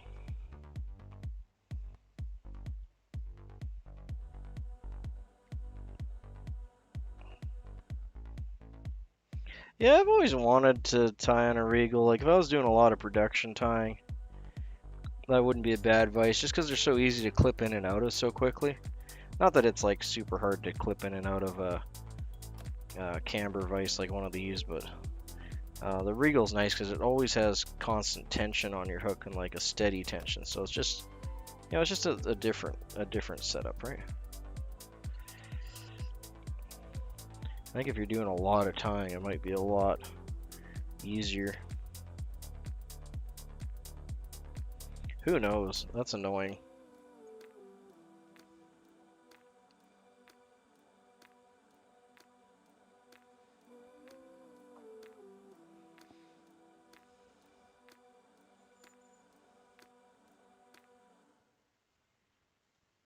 Yeah, yeah. Oh, can you guys still see me? I lost my feed. Which is annoying because I was almost done my fly. Oh, let's see. Reload. Can we come back?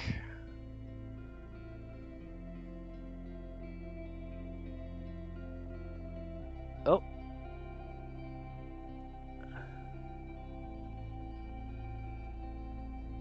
Alright, no, we're back. Okay, good. Good, okay. I thought we crashed there for a second. It was just my web browser. I'm going to be taking a break here anyway, so I'll just reset everything. Kingfisher, that's, Okay, yeah, no, we're back now. I can see myself again. I thought I lost it there for a second, but it was just the browser crashed. Stream was still up, just had to reload it. Kingfisher, remind me who does Kingfisher. That's not a Dynaking, is it? Because I'm on a Dynaking. Or is Kingfisher like its own brand? I should know that because it's super familiar to my brain. It's just not braining.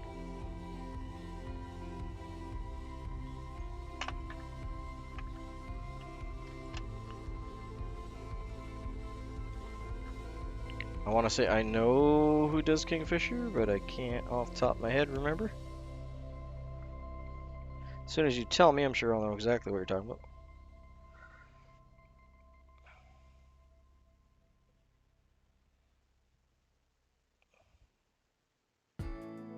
I know I've heard of it before. I'm just trying to remember which brand it is, whether it's Renzetti or...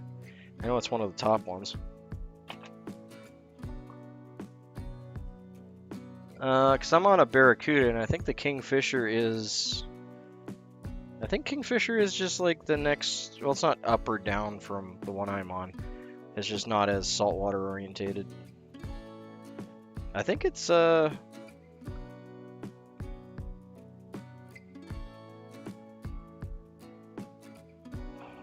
Dynaking, isn't it? I could be wrong. My brain wants to say Dynaking. Whether or not my brain's right or not.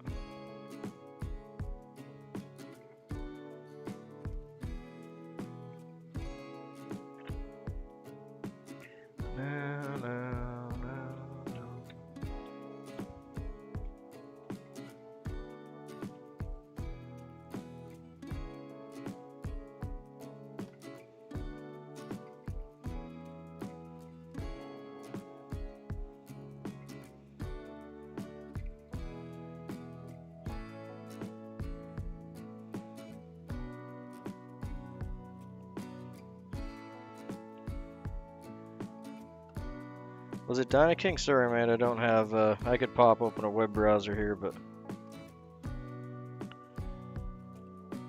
It is Dynaking, okay. There you go. Yeah, so it's very, very similar to the one I'm tying on right now. It's the one I'm tying on, in my opinion, anyway. Is more for... I mean, you can tie anything you want on it, but in my opinion, it's designed a little more for saltwater stuff and bigger hooks, and it does fine. Obviously, I'm tying like 14s here on it, right, and it's fine. But it has these nice detents in it, which are for much larger hooks, and they work a treat. They work really well. And like it's a heavy vise, like you could you could yeah, that was a it starts with a G now. Griffin? Was it a Griffin? No, no. It was even cheaper than a Griffin. But yeah, I can't remember. That was just like some I seen the one that Brian reviewed.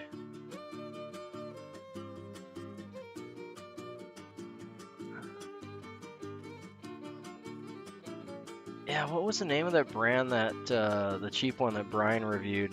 It wasn't Griffin, was it? It looked like a Griffin, but it was. Yeah, Dynakings are tanks. I mean, like this thing's. I'm not gonna wear this out. It's not possible. I would be very surprised if I ever wore this out.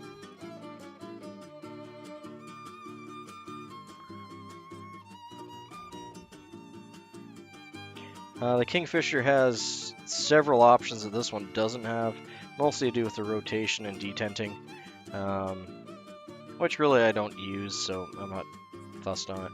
But it has extra options up on the top spool here where you can detent it so it'll kind of lock in like 45s, things like that. This one can do it too if I crank down on the adjustments, but that one actually has specific detents for specific angles. What else did it have? It had a different setup for the bobbin cradle. No, I don't think it was from Temu.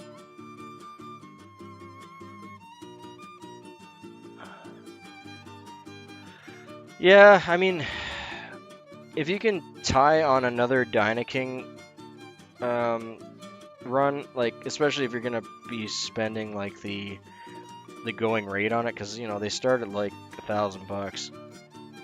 The Kingfisher I think's like 950. Yeah, like they're definitely nice for tying on big stuff, but if you're tying smaller stuff like this, I mean they work fine, but there's lots of other stuff out there that'll work as well or better for the money. If you can find a used one though, that's what I did. That's the way to go.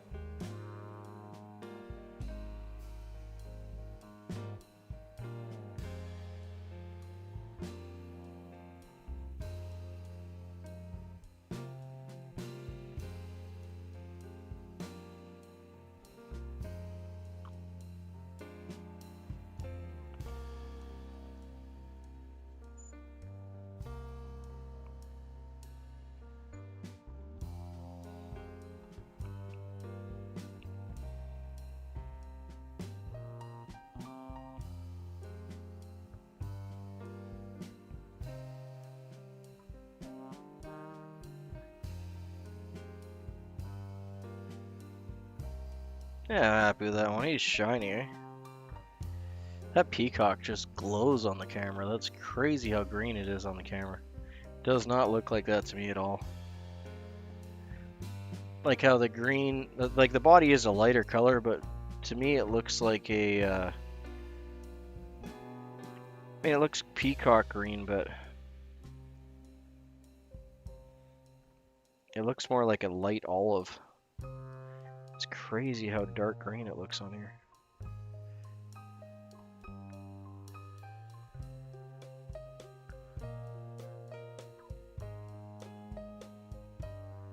Yeah, I mean, like it's almost the exact same vise I'm tying on, to be honest. Like the Kingfisher, it's very very similar to the one I have. Like it has a couple extra detents for the slide here, but like 95% of the vise is the same as the Barracuda, which is the one I'm tying on.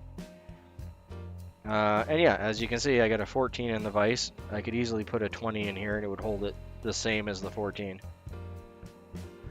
Yeah, it would. I'd probably change the color up a little bit, but yeah, that would be excellent little shrimp pattern. Like you could do this in like a nice pink or more like a camel color, or like that to match whatever shrimp are around, whether it's saltwater or freshwater, right? It's crazy how green that's showing up on the camera though. It's just like Christmas tree green, and it's closer to me, like to my eyes looking at it, than like the body. Like the body is a little bit more kind of brown olive, but to me it's like a light olive on the top. But either way, it's still cool. I like it. And if the fish see it like that, so be it. It's nice and shiny.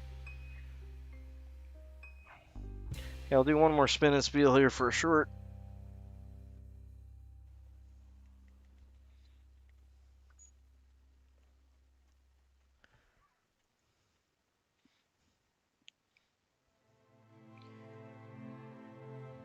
Oh, and the vise we have a size 12 Flashback Peacock Scud.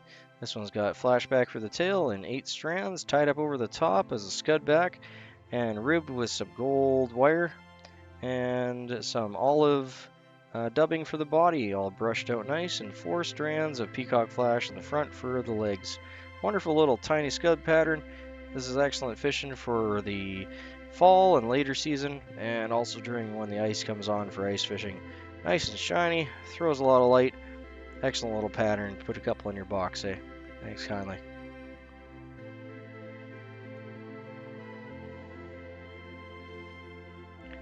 Okay, let's pop him off.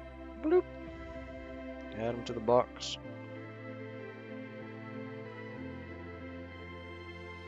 There we go. Getting her all sorted. Cute little things.